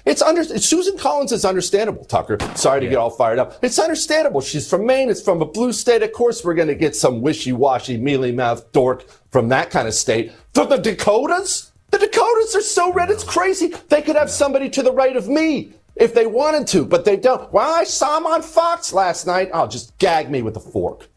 Demand your elected leaders who are using your money. He's calling his own viewers, or at least the Republican voters, stupid. Your authority and your military, that they do something about it. Your neighborhood looks nothing They are like cute, Byronic. 10 years ago. Because adorable. Of immigration. Well, we have a military on which we spend like $1.5 trillion a year. Why aren't they at the border protecting the country they serve? What is that? Because the Constitution says they can't be there? And anyone else who doesn't get that immediately is not qualified to represent you. Because Mexico is our ally, why would we send troops to the border with our ally? It doesn't make any sense. None of it makes sense. Why are these people like this? I hate them so much. Tucker is smart. Tucker is a smart man. I don't know. You guys said that other dude was stupid.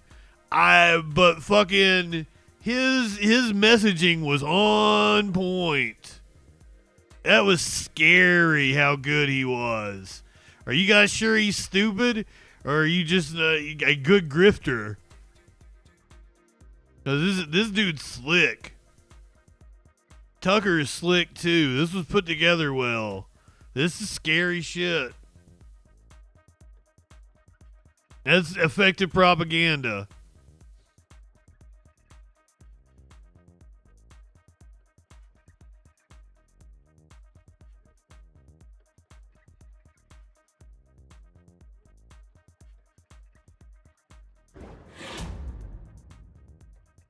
We're shifting away from politics. You guys know how much I love milk. I am a milk drinker. I'm a milk motherfucker. Bird flu has been detected in dairy cows.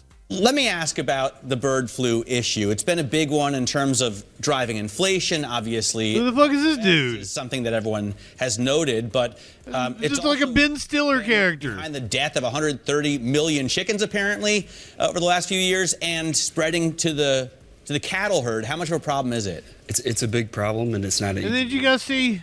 And behind the death... She's got her hands up on her hips. She's not impressed with anybody.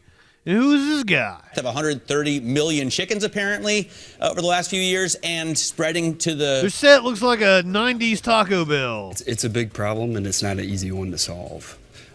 You're seeing the chicken houses when they are infected with bird flu or Valor Provision CEO. entirety of that chicken house killed, right? But then you're still having interactions with wild birds that are coming into the chicken houses and then spreading the avian flu. So yeah, it is. It's very troubling. I mean, you think about how it spreads through the air. So it seems like you say a hard problem to try to solve, but we've seen the impact on egg prices, on the price of chicken as well. How do you see it filtering through sort of cow prices and meat prices and beef prices? well, on the cattle side, the big issue there is we have record low inventory. I mean, we haven't seen the number of cows and beef in this country at this level since 1950s. And the reason is the economics for raising beef cattle in this country just aren't here anymore. So you're seeing generational ranches that are selling off their entirety of their herds. If you had known this was Bloomberg News, you might have changed your guess. At record highs. Well, that's where I wanted to go. I mean, the farmers that you're in conversation with, that you work with, what do those conversations sound like? What measures can they take? Yet there's not a lot. I mean, you're seeing input cost across the board, really since 22, rise drastically, and then in conjunction with that, you're seeing beef. I find it wild that I mentioned 90s Taco Bell, and several people have fond memories. Ooh, 90s Taco Bell. Consumption in the United States rise 20% year over year. So those two things are kind of the perfect formula for drastic increases in beef prices. I want to pull back here and look at the big picture as well, because you're looking at cattle owners really facing a stark reality when you talk about cattle prices, as you've been saying. But what about the import part of the story here? Is there anything that's happening with kind of the broader way that the tariff discussion is going on in Washington that would help in terms of beef supply in the U.S.? Yeah, so it's going to be painful short term for the end consumer, right? And when I say short term, I'm talking 2 to 3 years, so not that short. But what has been happening for really since the 1980s and then exponentially over the last couple of years is like I said, is not the economics to raise beef cattle, and there's four companies that control 85% of the protein. Yeah, that's the problem. States, and 2 of those are owned by foreign entities. And the economics are there in other countries because they aren't as regulated. So the problem is twofold. It's perfect Avalon. As I understand, other countries have massive tariffs on our beef. I don't know who the lady is with the tariffs hands on the hips. So we import This is a Bloomberg hose. products from other countries. And then in terms of the large factory farms in the U.S. The other dude is the CEO of some sort of owners of them. Farm which means supplier. Fewer independent cattle farmers. That's correct. Do you think reciprocal tariffs then by the Trump administration would looks like Ben start Stiller. to address that problem? I think something needs to be tried and done. The big thing there too is that we don't have a free market, right, for cattle ranchers to sell their beef and make a profit, and so you're selling it. Your only option right now is you're taking it to one of those 4 options to sell your beef cattle, your pork, your chicken. It's all the same. So the incentive is not there to do the things that the consumer want to see: organic, grass-fed, all the things that make for a healthy product. So you just have 4 buyers with Smithfield and that's not even including Smithfield. You have JBS, Tyson, National Beef, and Cargill. So let's talk about how you fit in and Let's how break you're 'em up. navigating all these Let's different nationalize 'em. currents. What is your pitch to consumers, your direct-to-consumer? Why buy specifically from you? Coming from being an Army Ranger before, I think the thing I missed the most was the purpose, right? I mean, there's no shortage of that. And so, the first few years at Casey Cattle Company, we had this awesome influx when we got named world's best hot dog, but, the purpose was still missing for me, right? Creating the world's best hot dog was awesome. That wasn't enough for you. It wasn't enough for me, but, we started to really take it on the chin in 22. Input costs after Russia invaded Ukraine went through the roof for fertilizer, for everything else. And what it led to was Valor Provisions, which is trying to solve these problems for the end consumer to make a healthy, affordable product, and also taking care of the protein producer. Now, to make that's sure on they the keep their own. consumer side. You laid out the problem pretty clearly for American farmers. What are some of the success stories? Okay, he's a that you have supplier working for with co-ops, so maybe he's not so bad. So we launched with 3 vendors in November as really proof of concept, and we sold out of memberships in 5 days, and that was with 1 social media post and 1 email. And since then we are paying drastic attention to Galaxy. We did. We used to. what do you guys want to see this become, and how can we solve your problems? But then we're having direct. If we had the Obama administration or the Bush administration in charge currently, I don't think we would see the spread of bird flu that we are currently seeing. If we had the policies and the CDC, the National Institutes of Health, and everything that existed under Bush and Obama, I feel like they would have already contained it, and bird flu would not be an issue right now. This would have been something that would have been nipped in the bud, what, a year ago, a year and a half ago, when it first got started.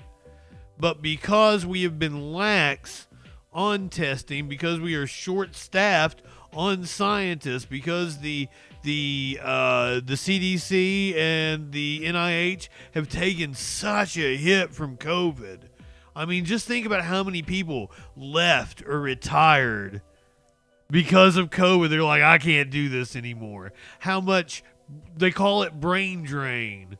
That's not something you can really measure. Think about how hard COVID was for them and the grief that they saw, maybe even all the way up to threats on them or their family from stupid fucking right-wingers. Bernie and Warren would have been so much better. Trump got rid of the Bush. It's not just the Bush admin plan, because like Obama built on it, and Obama did a really good job of handling multiple, and I think bird flu was one of them, wasn't it? I think we had a bird flu outbreak during Obama, and they handled it incredibly well. But that wasn't the only one. I think we had Ebola.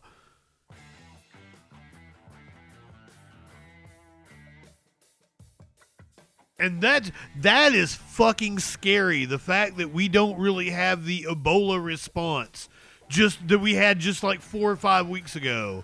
I think SARS was during Obama. You might be right about that one, Ducky. Ebola is some scary fucking shit. I do, and literally, you do not want to shit your guts out. That's what it like liquefies your guts and you shit them out. It's the most insane fucking. And now we don't have we don't have a CDC and an NIH, and we're not part of the World Health Organization to help deal with. For the love of God, Europe, you've got to save us. EU, it's on you right now. EU and the global South, they got to step up in the absence of an American superpower.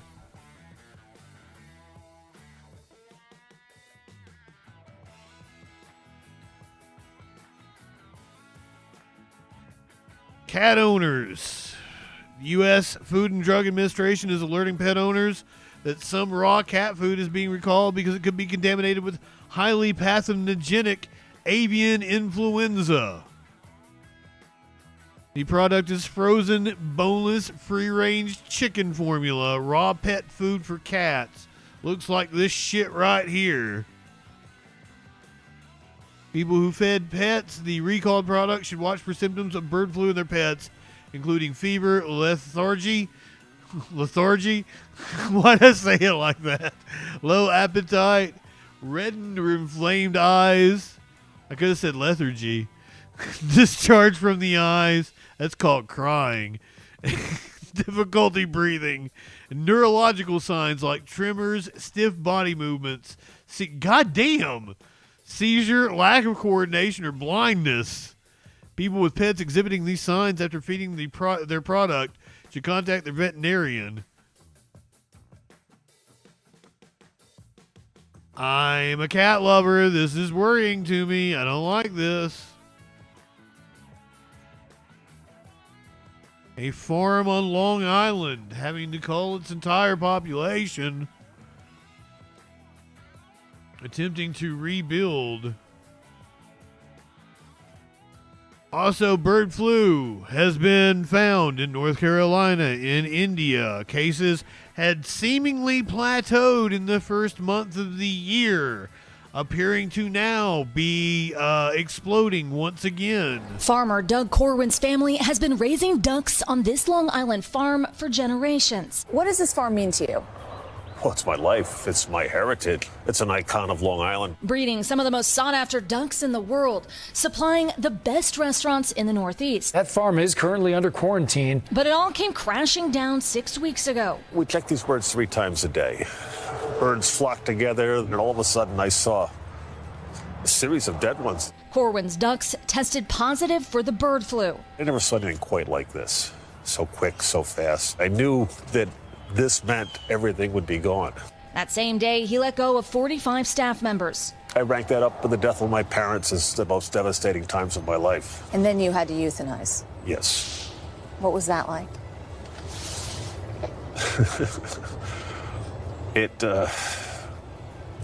Sickening. Just a horrible, sickening, disgusting day after day feeling for Yeah, all of them gotta go. Until all of a sudden you have nothing left. 99,000 prize ducks, his entire flock gone, now decaying in a barn on his property. Corwin's ducks now among the more than 166 million birds culled because of the bird flu nationwide since 2022. This week, the Trump administration announced its strategy to deal with the crisis and bring down the price of eggs, dedicating $500 million to biosecurity and exploring a new vaccine, though stopping short of approving one. Corwin believes for his duck farm, a vaccine is the only way out of this crisis. So is the government's billion-dollar strategy enough? No. I know what our biosecurity is here, and I'm not saying it's perfect, but it's pretty darn good. This virus is so in the wildlife. It's so endemic. Without some type of viral protection, we're not going to get rid of this. Corwin's last hope now, 3,700 ducklings hatched last week out of eggs laid before the outbreak on his farm. Would this 140 acres be more valuable as property? I'm sure it would be. You know, I don't care to be rich. I just want to be a duck farmer. Aaron McLaughlin, NBC News, Long Island, New York. Thanks for watching. Stay updated about breaking news and top stories. Shut up, Lester.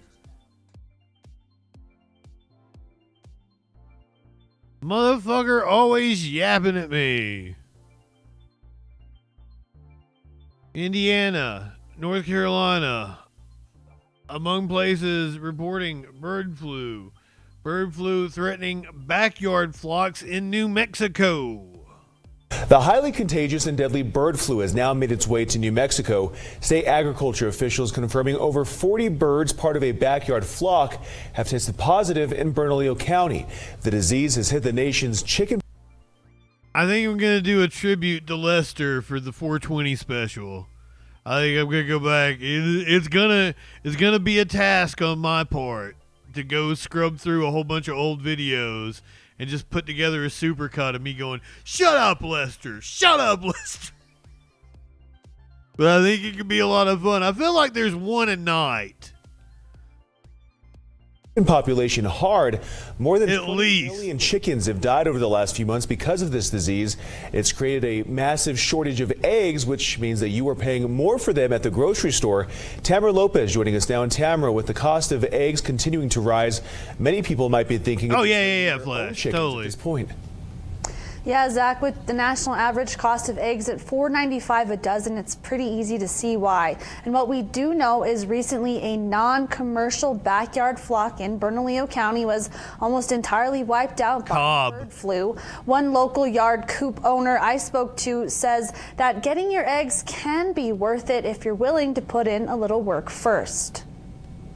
I don't know what a store-bought egg tastes like because it's been so long. Monica Salazar has been raising chickens Anti-war for machine. almost 20 years. She didn't want eggs from large-scale hatcheries after seeing how they were raised. There's no comparison. And then the color and the richness of the yolk, and then the thickness of the egg whites.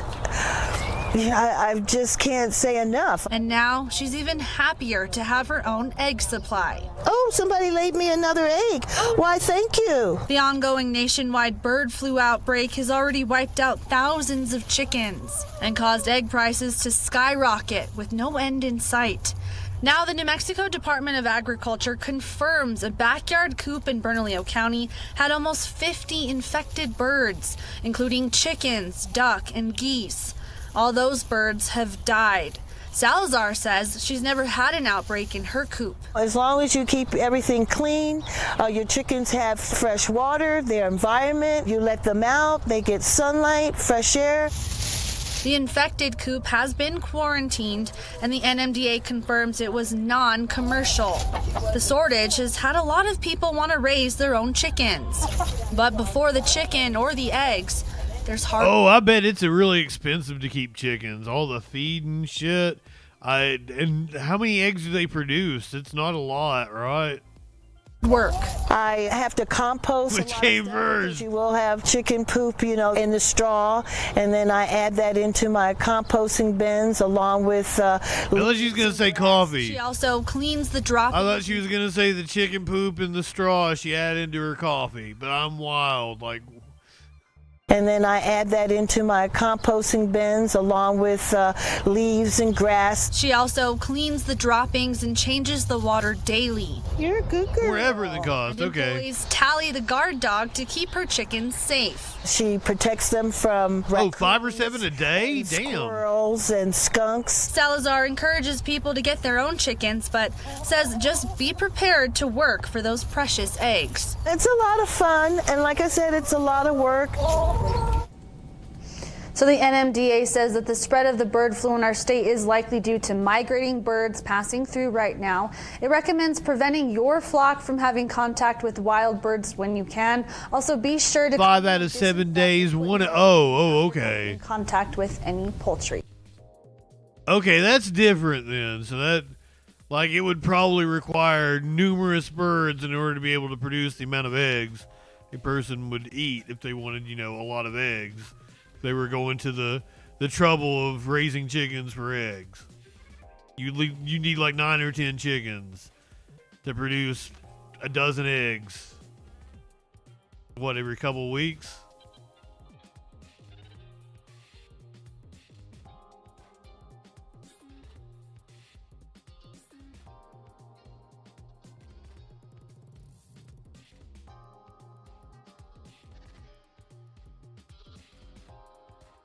Two dozen chickens is what you need to start with? Ugh.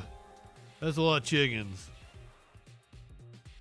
If they'll lay 5 or 7 a day, I'll have one chicken. Alien, good evening.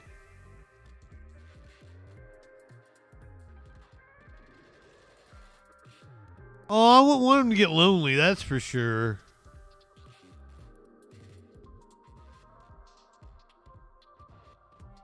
Well, you just had to feed the chickens or something? Is that what you mean by you didn't actually have to sit with the chickens? Do they get lonely? Did you have to sit with them?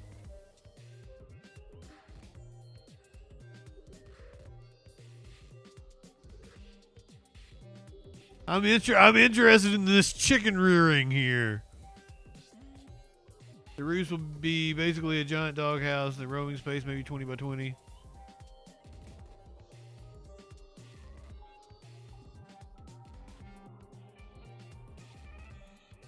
Do they willingly go in? They're like, oh, it's nighttime. I want to go into my little house, laying hay. Do they willingly go in, or do you need to? I had a friend that had chickens. They were assholes.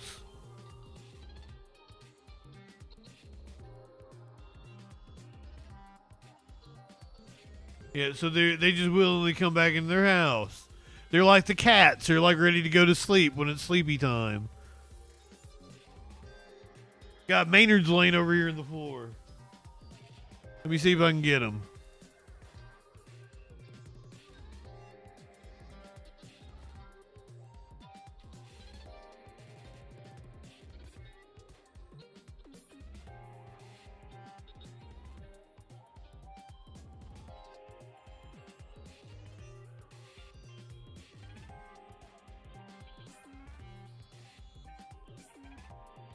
I mean, how many eggs is a normal person eating? If I'm having eggs for breakfast, I'm going to have 2.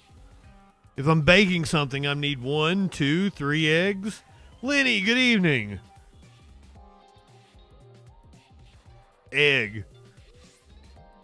More than 160 measles cases reported in at least 10 states. Tonight, there are now more than 160 measles cases in 10 states, with Kentucky and Washington reporting their first patients. But Texas has seen by far the most infections, 146 statewide, and the death of a 6-year-old child. San Antonio officials warning hundreds, if not thousands of people may have been exposed by a recent infected visitor. I want to take this podium to send. By the way, we've got a new state. We've got Pennsylvania now on the map since this report. Plea out and urge the community. We say this in every phone call we get. If you are sick, please stay home. Don't go to the movie theater. Don't go to, large restaurants. How infectious is measles? Measles is the most infectious virus that we know of right now. Dr. Ronald Cook oversees public health in Lubbock, Texas, a city where 20-plus children are currently hospitalized. That's a significant number. We consider children and young adolescents, young teenagers to be our healthy patient population. One mom in Lubbock who grew up in a developing country telling us why she's rushing to get her daughter vaccinated. I got measles as a kid because there was no vaccine. But here in America, basically it's free and accessible, and yet people choose to, ignore it. Because they're stupid. Just issuing its first advisory since the outbreaks began in early February, including this reminder: vaccinations remain the best defense against measles infection. Well, thanks, Dr. RFK. Caitlin Baston is New Jersey's health commissioner, another state that's seen an outbreak. It's critical to me that families can trust the information they're getting from health professionals. So I will tell you, again, vaccines are safe and effective. This is not up for debate. And late today, Austin officials also announcing their first measles case since 2019, a baby who had traveled outside of the country, and Lester was too young to be vaccinated. Wow. Sam, thanks very much. Thanks for watching. Stay updated. Double shut up, Lester. Top stories on the... As I said, that story was a day or two old. And this is a measles outbreak in Austin. They mentioned it right there at the end. Why is that significant? Austin is getting ready to host a gigantic music festival called South by Southwest. That we have been preparing for is here. Breaking news tonight, the first case of measles in Austin in 6 years is here. This recent case involves an unvaccinated infant who was exposed to the virus during a vacation overseas. Officials say that's the first case in Travis County since 2019 and adds to an outbreak that had previously only been in the Plains and Southwest region. Vaccinations are still the best way for us to address this. But in just 1 week's time, potentially Galaxy, hundreds of thousands of people could descend into Austin for one of the biggest cultural events of the year, South by Southwest. Have you been in communication with them as far as what you would like to see done? And if so, at what point would you say, okay, we've got to make some changes here? Well, we're not there. We work in collaboration with Austin Special Events to help them mitigate and strategize for health precautions for events. And our team's been in contact with them and with our business partners across the city. We reached out to officials with South by Southwest for comment, as well as information about any protocols going into place to prevent a measles spread. We did not hear back as of this report. It was only 5 years ago when South by Southwest completely canceled outright ahead of the COVID-19 pandemic. Those city officials you heard from assured this reporter we are not at that level yet. Thank you for watching. Please hit the subscribe button. Oh, shut up. News by downloading the CBS Austin News app. He didn't tell me his name.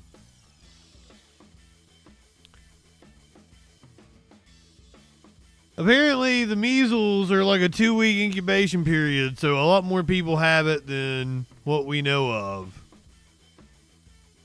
And apparently, from what Flash is insinuating here, there's a whole bunch of like crunchy granola types that would have had parents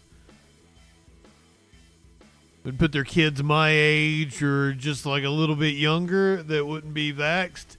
That could be a good incubation spot for measles in Austin following a music festival. Officials in Pennsylvania confirmed the first case of measles. 20 minutes of nonstop news begins with a confirmed case of the measles here in our area. A child is now being treated for the illness in Montgomery County. It is the only confirmed case in Pennsylvania. There have been 3 in North Jersey, and so far, none reported in Delaware. Thank you for joining us this afternoon. I'm Jacqueline London. I'm Tracy Davidson. Officials in Montgomery County are now working to find out who may have come in contact with the infected child. Here's what we know. During the infectious period, officials say the child traveled to several locations. Oh, great. Sunday night of February 25th, child was at JFK Airport in New York, took a shuttle bus to North Philadelphia. Now, apparently, someone can come into the room, they have measles, they leave the room, and you can still catch it for up to 2 hours. That's how contagious this shit is. And it's just airborne. That's scary as fuck. That's what I was getting ready to say, my lord.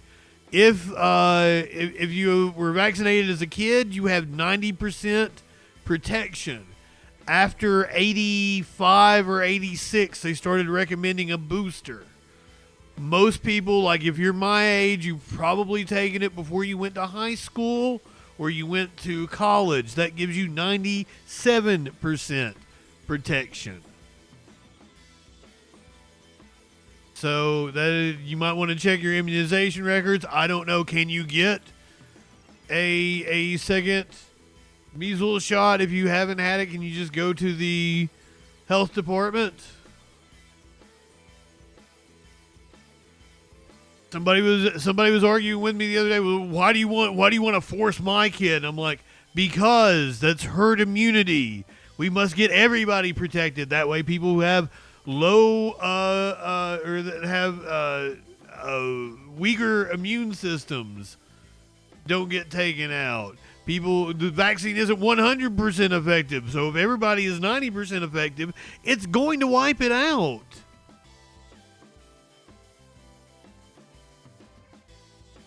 Or can't take the vaccine or some other reason. We need to do it to protect them. God damn it, people are stupid. Yeah. Sorry, not you guys. You guys are smart. Visited True North Pediatrics Associates in Plymouth meeting. I would assume most of you are just considering like whether you've had the booster or not. Durante has been following the latest developments. Deanna, the county says this case is different from the outbreak in Texas. Tell us more about that. Well, this was a child that was too young to be vaccinated, not a population. Oh, they'll apparently test your titties to see if you have immunity from the old vaccine. Unvaccinated, and they say that is key here. And as you mentioned, now they're tracing backwards to find out who this child came in contact with.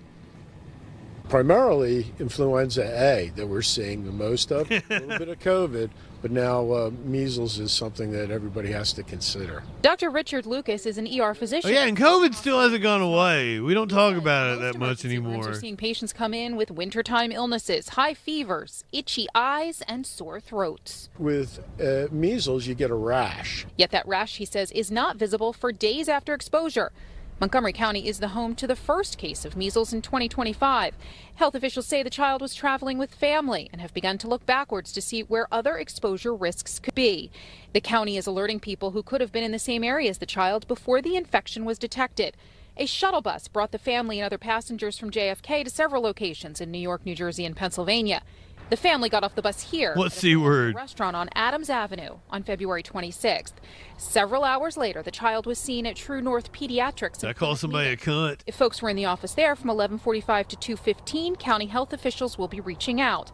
And COVID. Will be looking to speak with those who were at the CHOP King of Prussia emergency room from about 12:52 to 3:02.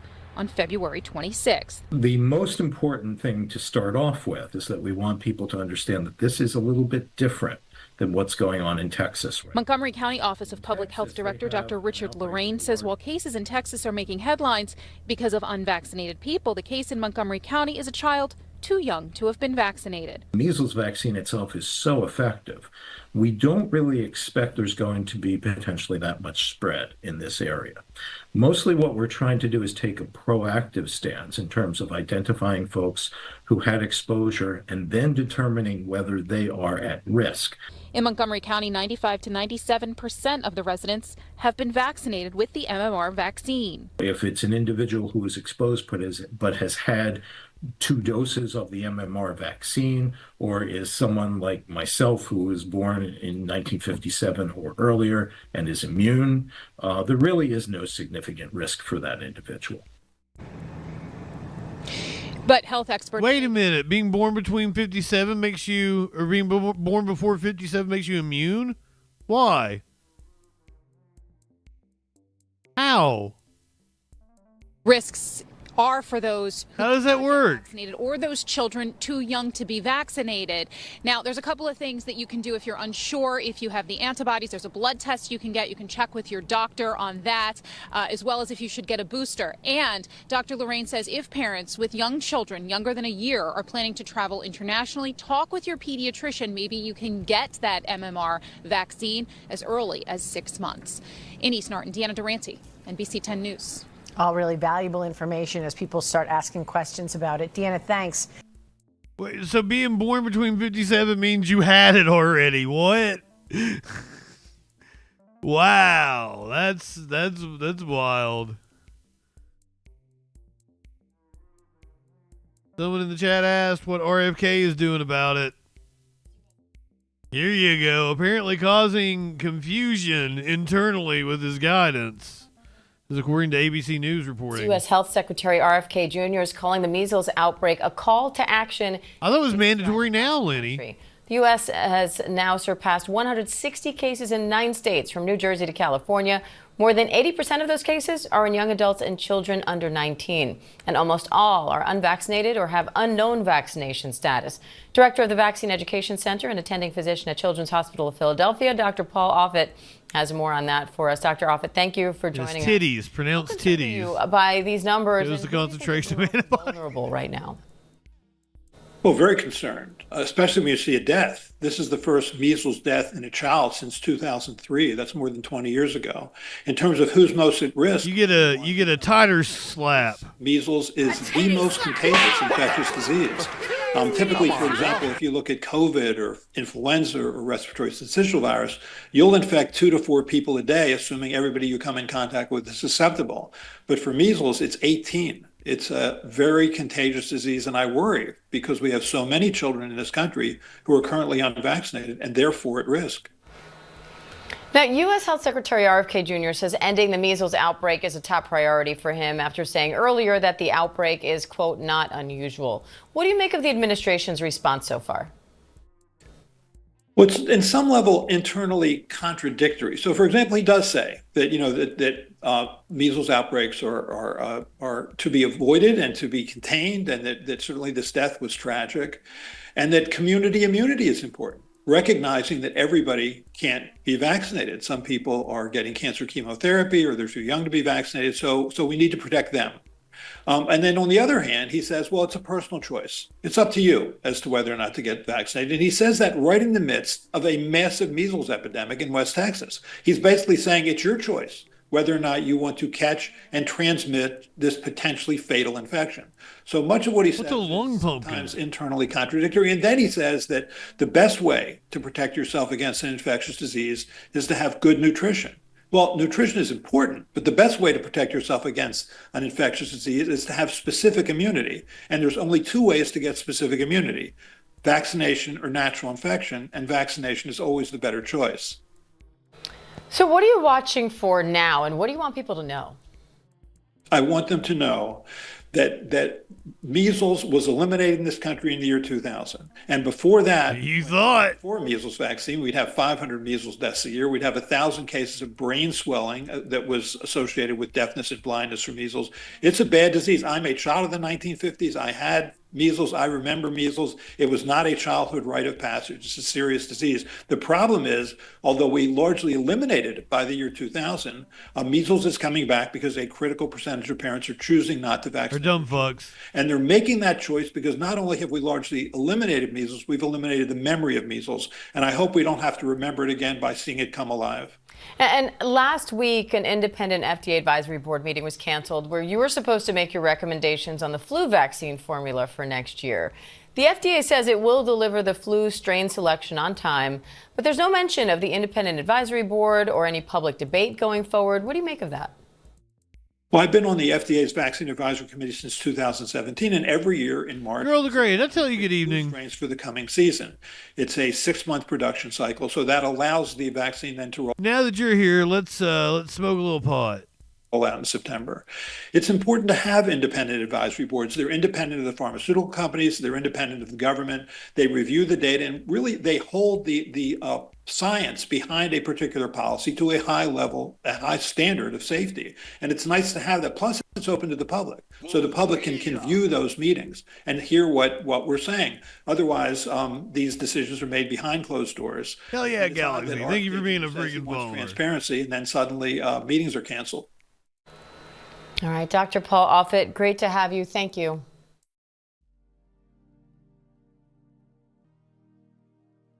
Dr. Paul Offit said on a Moffat. When is the Pope gonna die?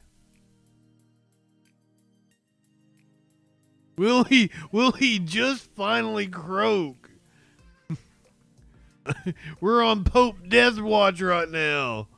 Pope Francis is now facing a brand new setback in his fight against pneumonia. The Vatican says he had 2 serious breathing crises today and had to be put right back on a ventilator. Doctors perform a very intense medical procedure to clear out mucus from his lungs caused by the infection. The Vatican says the 88-year-old pontiff is alert and working with his medical team. This is yet another challenge in his ongoing battle with a respiratory infection.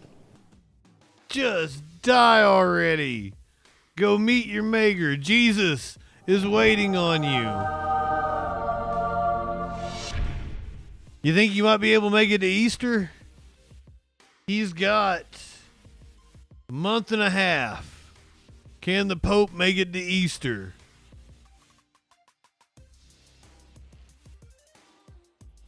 This man apparently saved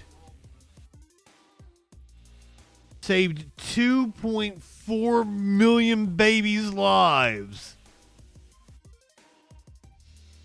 This man saved 2.4 million babies' lives by donating blood. He dead now. This morning, the world is remembering one of the most prolific blood donors ever, credited with saving millions of babies. I was prepared and wanted to give something back. And I've been donating for 60 years. Australian James Harrison pledged to become a blood donor at age 14 after receiving transfusions while undergoing a major chest surgery. Turns out his blood contained a rare antibody called anti-D, which is needed to make medication for pregnant mothers who have a condition when the mother's blood is at risk of attacking their unborn babies. I was always looking forward to donating right from the operation because I don't know how many people that took to save my life, but I never met them, didn't know them. Harrison continued to donate blood plasma every 2 weeks, saving an estimated 2.4 million babies. His family says he passed away at the age of 88, leaving behind a life-saving legacy. Some people say, oh, you're a hero, but I'm in a safe room donating blood. They give me a cup of coffee and something to nibble on. And then I just go on my way. No problem, no hardship. Harrison's daughter saying in a statement that her father was very proud to have saved so many lives without any cost or pain. Harrison's 2 grandchildren were among those babies saved by his anti-D medication. What an incredible man. Damn, and he's like, and I got a cup of coffee and a cookie out of it? Wow. Yeah, we lost a good one. Hell yeah to that dude. Now this is one that's going to baffle you. I've got not 1, but 2 stories.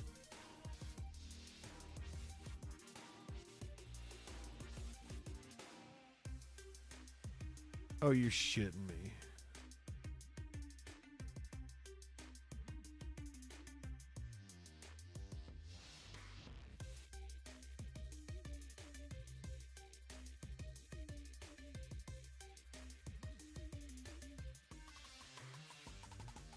I've got not 1, but 2 stories of students who graduated with honors from their schools that are now suing because they say they're illiterate. Student who says she is illiterate despite graduating with honors sues Connecticut high school. Could you read this, or would it take you a long time? It's impossible. I just see his words everywhere.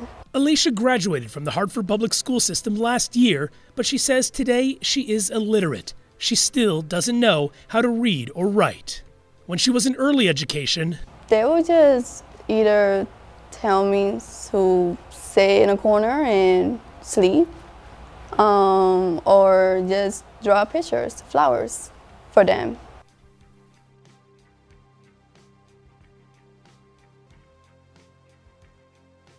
The 19-year-old who spent 12 years in the Hartford Public School District testified at a May City Council meeting explaining her unique situation, how the educational system failed her.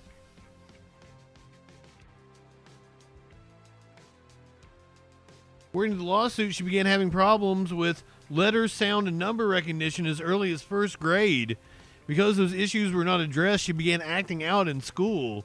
I was a bad child. When she was in 6th grade, she was reading at a mere kindergarten or first grade level. When Ortiz was a sophomore, Santiago was assigned as her special education teacher and case manager. Santiago bullied, harassed, and stalked Ortiz. It was later removed from the role. Although she hardly speaks English, Ortiz's mother, Cameron Cruz, did her best to advocate for her daughter, speaking to the principal and other school officials. I didn't know English very well. I didn't know the rules of the school. There were a lot of things that they would tell me, and I would let myself go by what the teachers would tell me because I didn't understand anything. By the 11th grade, Ortiz began taking matters into her own hands and started speaking up for herself, which led her teachers to suggest she get tested for dyslexia. Just 1 month before graduation, she began receiving the testing, which was not completed until the last day of high school. The testing concluded Ortiz was in fact dyslexic and required explicitly taught phonics, fluency, and reading comprehension. The school district officials told Ortiz she could defer accepting her diploma and receive intensive services.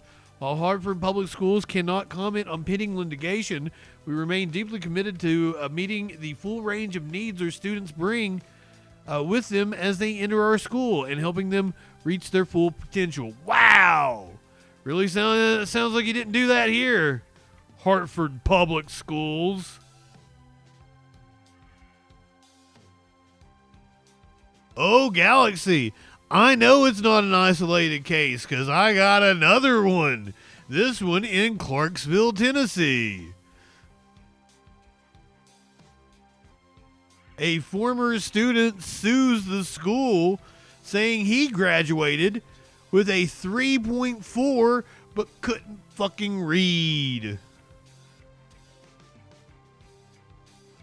Apparently can't make it full screen. Oh, there we go. Has made a decision in the lawsuit against the Clarksville Montgomery school system. A former student said he graduated without the ability to read. The parents sued back in 2023 saying their son is dyslexic and graduated with a 3.4 grade point average, but he couldn't read. It was found that the student would use AI software to write papers. The judge ruled in favor of the parents who say the school system failed to provide him with the free, appropriate public education under the Individuals with Disabilities Education Act. I love the house. Wow. And both of these were special needs students. We really do let special needs kids down in this country. It is a shame. Let me tell you, my best friend's wife, he and her, they weren't political. She mad as hell at those possible Medicaid cuts because she has an autistic child. And Medicaid pays for his specialized school. Like fucking in normal political world, Donald Trump and his administration have really pissed off a lot of people. And it wouldn't work out well for them politically, but we're not in a normal political world. What do elections look like in a post-Trump second term? We gonna find out. This is one of those times where I'm conflicted because of my principles. I usually always stand with workers. That is like, it is without exception, you stand with workers on this channel. But when those workers are cops, ugh. I'm 7 News reporter Jordan Johnson here at Attica Correctional Facility, where a CO received a termination text after protesting for 3 weeks. It's more stressful now than it ever has been before. You just heard. No, Michael, the way I understood it is that the students were just using technology in order to be able to pass the requisite testing.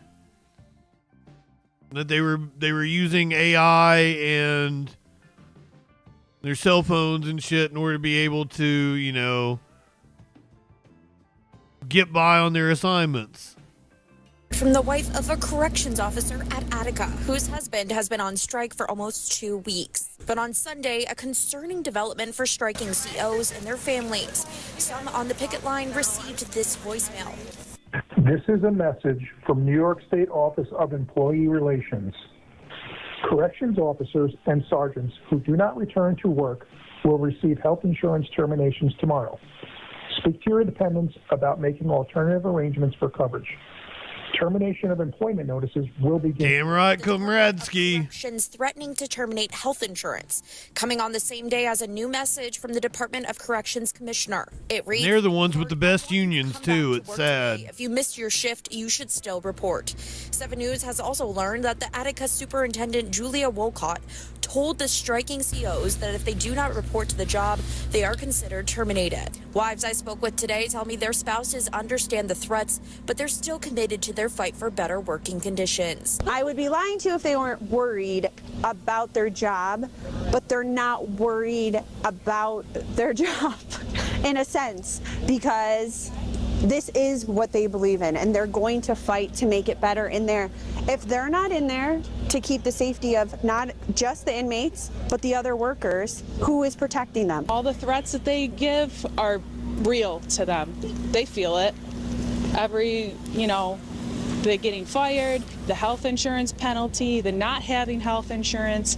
We feel. Look at one of them got the fucking moron flag over there. Feels that. Jordan Johnson, 7 News, Attica. Attica.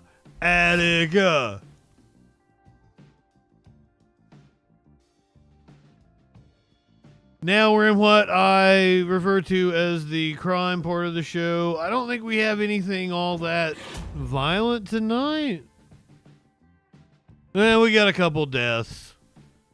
We got a courtroom fight. Give us about 15 minutes if you don't like the really violent stuff. Should totally maybe 10. It won't take us long to get through this. The Highland Park shooter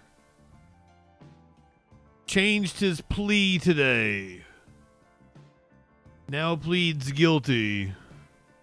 Good afternoon, I'm Terrence Lee. And I'm Sylvia Perez. Robert Cremo III has pled guilty to all charges in the Highland Park parade shooting. Casey Cronus was in the courtroom today. She is live now to share what happened. Casey.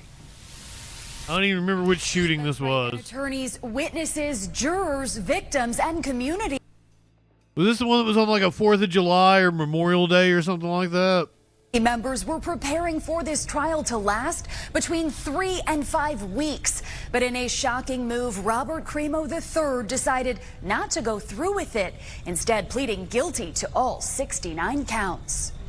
Dressed in a black 69. Robert Cremo III sat quietly next to his attorneys. A full gallery was prepared to hear opening statements. But within minutes of Judge Victoria Rossetti taking the bench, a bombshell decision was announced. Cremo decided to plead guilty on counts 1 through 21, first-degree murder for killing 7 people, and counts 20. Why does he have 47 tattooed on his temple? What does 47 mean?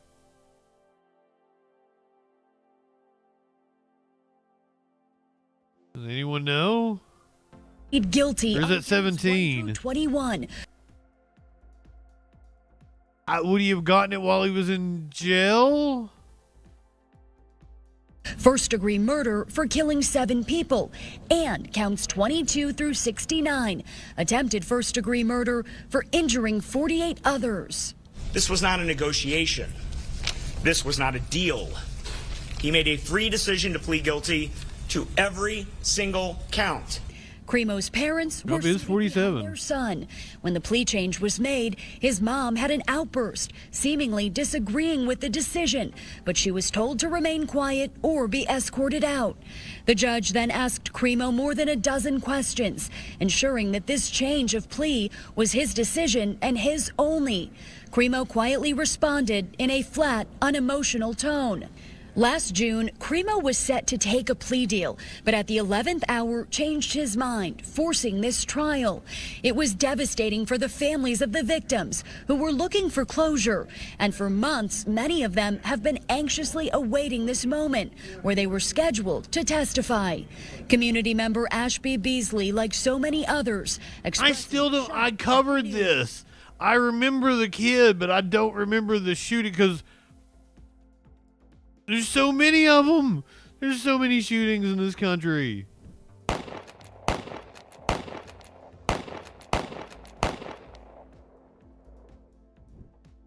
But I don't remember the details or anything. Like, how many people did he kill?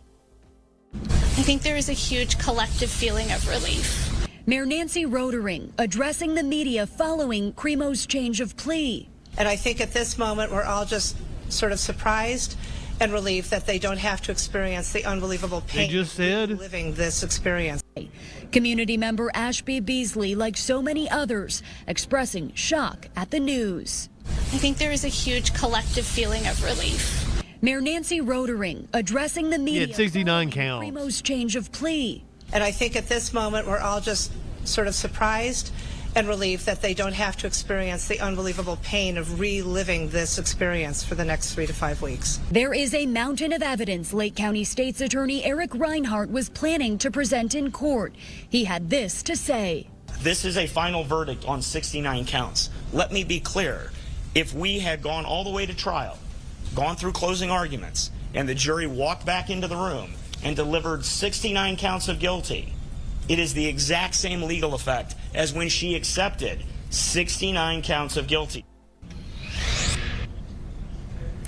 And there is a sense of relief for a lot of community members knowing that Cremo will spend the rest of his life in prison without the possibility of parole. His sentencing hearing where that will become Was he facing the death penalty? What was the reason for taking the victim impact statement plea deal? Will also be read during that hearing. Reporting live from the Lake County Courthouse, Casey Cronis, Fox 32, Chicago. All right, Casey.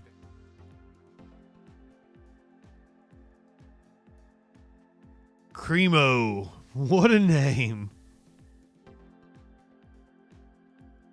A rapper and his daughter were apparently killed in an incident at a car wash. This taking place in Texas. A developing story this afternoon in Forest Hill, where police are investigating after 2 people were shot and killed near a car wash. It happened on Forest Hill Drive, just north of I-20. Police received multiple calls about the gunfire there. Family members of the victims tell us the 2 who were killed were a man and his 5-year-old daughter. The father is a well-known Fort Worth rap artist, Get Money Lil Ronnie. A large crowd of family and friends and fans gathering at that shooting scene as news of the deaths circulated. Get Money Little Ronnie. Police are still working now to try to figure out a motive for this shooting. We've got a crew out there at the scene. We're going to have reaction from witnesses coming up in just a little while at 6 o'clock. Yeah, so that just happened a couple hours ago, so that's all we know at this point in time. This could be New Jersey, but I think it was in New York. It was a murder suspect on Long Island. We got some wild courtroom footage. 4:30, an abrupt end today to the arraignment for a murder suspect on Long Island. Yeah, moments after that suspect arrived in court, the fists began to fly. News 4's Greg Sergel live at police headquarters in Minneapolis. She was into it. Did you guys see her? She's acting like she's me or something with this news over here. She's also cute. Suspect on Long Island. Yeah, moments after that suspect arrived in court, the fists began to fly. News She's into it. Police headquarters in Mineola with video of that intense brawl, Greg. Natalie and David, we found ourselves right in the middle of that courtroom eruption today, and it was all prompted apparently by someone who was close to the teenage murder victim. Chaos inside a Nassau courtroom today as 18-year-old Jeremiah Ferrafino Rodriguez faced a judge on a charge of murder. Court officers removed a man said to be a member of the defendant's family. That unidentified man was subdued after shouting to the alleged killer to, quote, hold your head up. Ferrafino Rodriguez had been arrested Sunday at his Hempstead home. He's charged with shooting and killing another teen the day before. These two individuals knew each other. I like a sassy woman. Apparently there's some friction between them from the neighborhood. Police identified the victim as 19-year-old Jefferson Mancia Fernandez. He was walking along West Graham Avenue in Hempstead, police say, when a car pulled up alongside. Investigators say Ferrafino Rodriguez then fired one shot from that car, hitting Mancia Fernandez in the chest, killing him.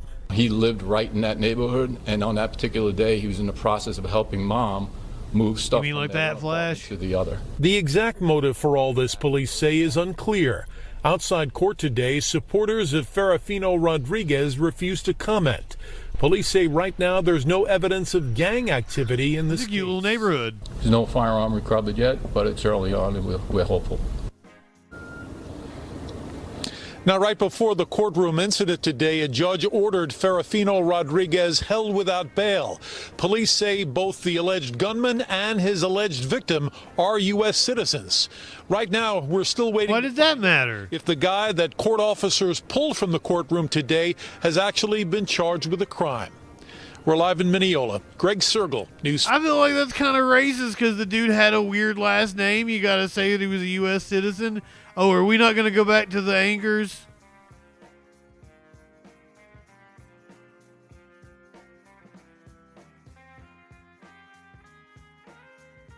The arraignment for a murder suspect on Long Island. Yeah, moments after that suspect arrived in court, They didn't flaunt her. What's her name? 4:30, an abrupt end today to the arraignment for a murder suspect on Long Island. Yeah, moments after that suspect arrived in court, the fists began to fly. News 4's Greg Sergel live at police headquarters in Mineola.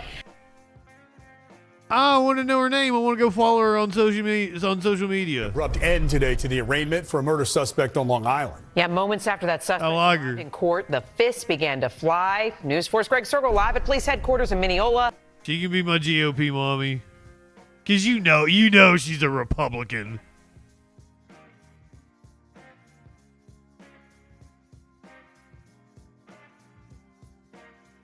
I'm going to invite Joni Ernst to the 420 Spectacular.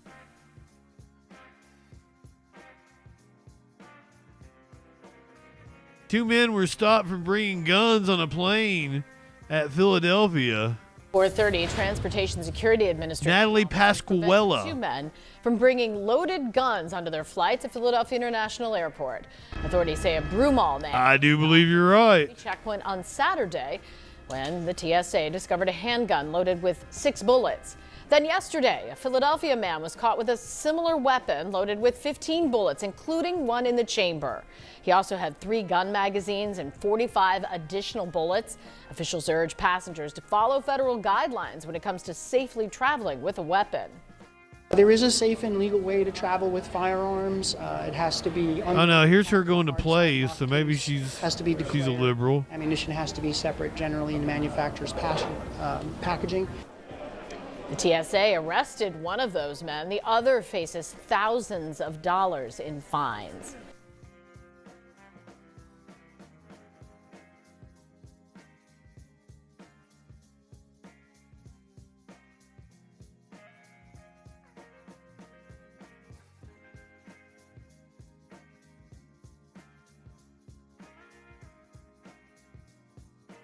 The Bruce Beck Paris pin. You've seen the Snoop pin. You've seen a couple other celebrities, but Bruce Beck has covered the Olympics. This is his 11th Olympics. So he got a special pin made. I'll put a zoom in of this as well. I thought she looked good in the jacket. Natalie News. Natalie Pasquella. Oh, I already followed her on my account. Won't let me view anything. Fucking Instagram sucks. Yeah, I feel like the Paris Olympics been off for a while now. I don't even remember when that was. It was a thing though, wasn't it? Cause that was when Morchiba played on the castle thing, wasn't it? That was cool.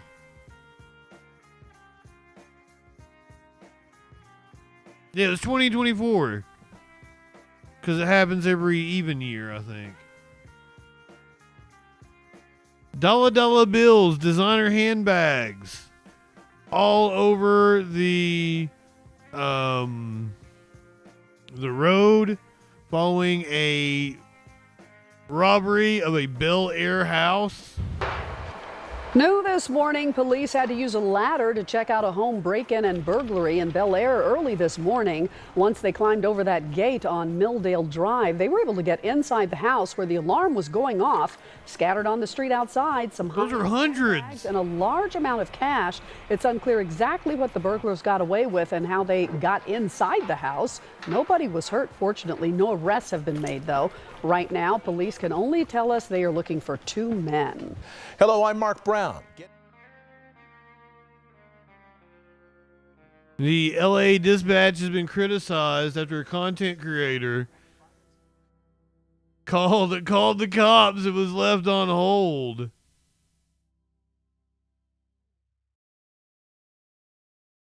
Dispatch is facing some criticism tonight after a popular content creator shared his troubling experience. The LA in a Minute creator saying it took an hour to get a hold of 911 after he discovered his home was burglarized.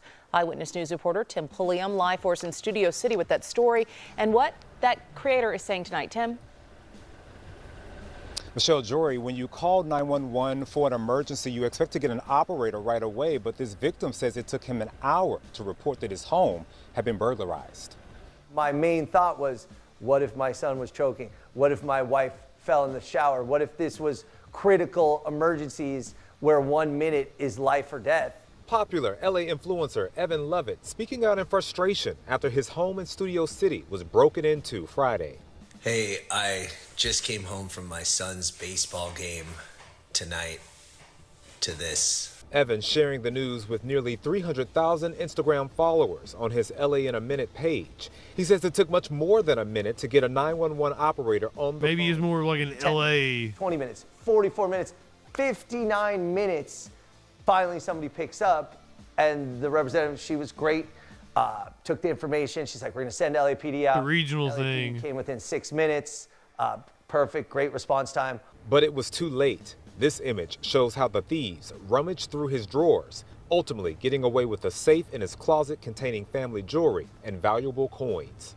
I want to sort of utilize my platform to say, hey, what is going on? How can we improve this? What did happen? It appears to be a staffing shortage, recruitment, and retention issue. Councilwoman Nithya Raman says non-urgent 911 calls are unacceptably long right now, as those calls and the urgent ones are being dispatched to the same operators. In a statement, she writes, "My office has been working closely with city leadership over the past few months to find appropriate solutions for this. While some new operators have been hired, progress has not nearly been fast enough. The city can and must do much more to ensure that Angelenos who need help get what they need. It's faster help that could have made all the difference for this burglary victim." He's like a get caught and punished. LA Facts kind of guy or something. Yeah, Evan believes the thieves used Wi-Fi jammers to shut off his security system. He says they've also hit other homes in his neighborhood. Tim Pulliam, ABC 7, Eyewitness News. Very how you got a security system that only operates on Wi-Fi? What in the... That seems stupid to me. Analog for the win yet again. I don't even know the story behind this. This woman is wanted in Georgia. The news story is dubbing her the world's dumbest criminal. So let's see if it passes the mustard here. We get a lot of dumb criminals on this show. We have new information on that Whataburger worker accused of stealing a customer's credit card info to pay her court fines. Police have given her a week to turn herself in, but they learned she has since fled the state. As Fox 5's Doug Evans reports, since her story hit the news, she wants a second chance to surrender. That's dumb, but I've heard dumber. Like, that's how, like, you've really, like, taken the piss out of it. Like, that's not the world's dumbest criminal. I've heard way dumber. We have new information on that Whataburger worker accused of stealing a customer's credit card info to pay her court fines. Police have given her a week to turn herself in, but they learned she has since fled the state. As Fox 5's Doug Evans reports, since her story hit the news, she wants a second chance to surrender. Sonoy police tell me that 25-year-old Alifa Sumter wants a do-over when it comes to turning herself in. The internet has already dubbed the Whataburger worker one of the dumbest criminals after she allegedly used stolen credit card information from a drive-thru customer to pay her own court fines. Police say back in January, Sumter was working the drive-thru at this Noonan Whataburger. A customer reported to Sonoy police that his credit card information was used to pay $400 in fines at the Coweta County State Court Probation Office. Investigators say they simply searched whose fines got paid. They say it was Sumter, and her info revealed she worked at Whataburger. They asked the victim if he'd been to the burger joint. They say he said yes, he had.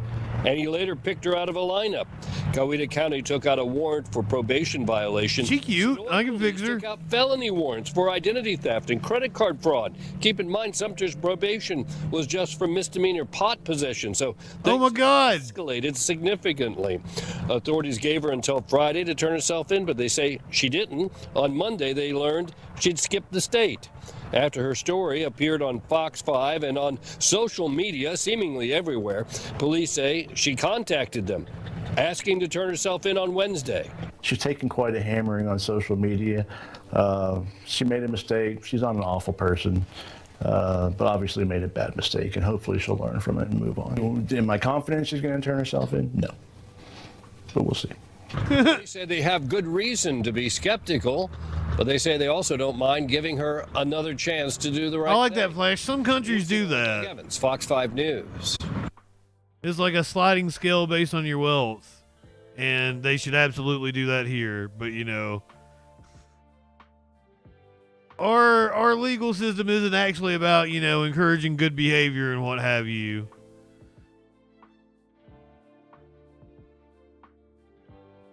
It is Live Music Monday. Tonight we're doing the New York Dolls. I'm not familiar with them. Lead singer passed away a couple days ago. We have a news anchor. Apparently loses it over the name. She paid like $400 or something, didn't she? So it's probably like $100 and then like court costs and fees and blah, blah, blah. It's probably a bunch of bullshit. Now to the story of a pig that is inspiring others. One pot-bellied pig has certainly endured his share of problems. Chris P. Bacon was born without the use of his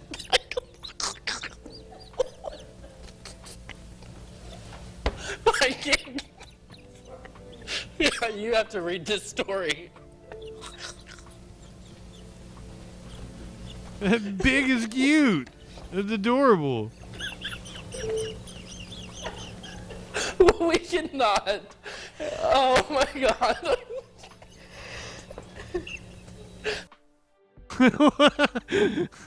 Now to the story of a pig that is inspiring others. One pot-bellied pig has certainly endured his share of problems. Now you might say, wouldn't the anchor have read the script beforehand? And usually, yes, that's the case. What has happened is they've ended up like 2 minutes, 3 minutes short. And in the last commercial break, the producer has buzzed the anchor and said, hey, I'm going to put in a kicker at the end of the show, which is one of these little fun. It's what I do with an animal video every night. I'm going to put in a kicker at the end of the show. It's just a little fun story for you to talk about and fill the last 2 minutes. It's about a pig. That's all the producer has said to him. So the first time he's reading the script, because the producer has put it in the prompter, like during that commercial break. So he is being confronted with it for the first time. Now to the story of a pig that is inspiring others. One pot-bellied pig has certainly endured his share of problems. Chris P. Bacon was born without the use of his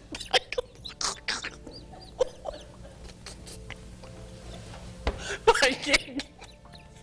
It's an awesome name. This story.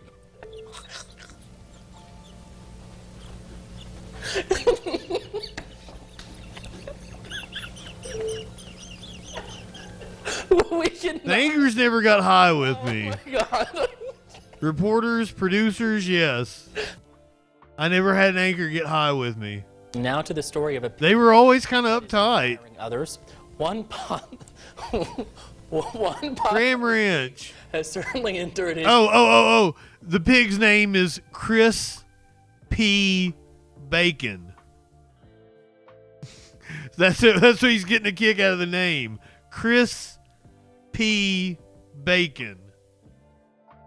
Problems. Chris P. Bacon was born without the use of his.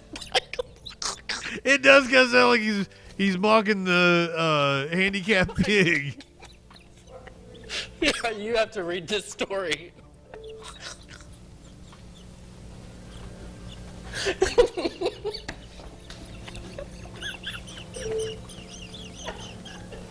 We can when you call him Chris Paul Bacon.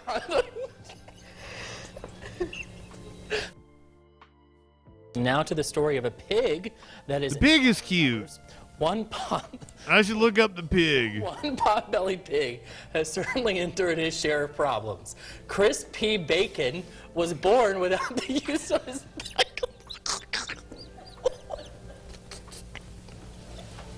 Viking. Yeah, you have to read this story.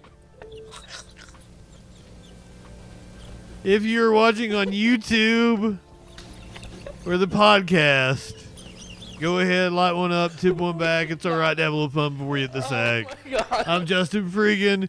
We'll see you tomorrow night, 6:30. It's the not State of the Union coverage. It's the Donald Trump gives a speech to a joint session of Congress coverage. We're starting at 6:30. We got C-SPAN calls. It's going to be a fun night. Be here tomorrow night on the Troll Patrol live.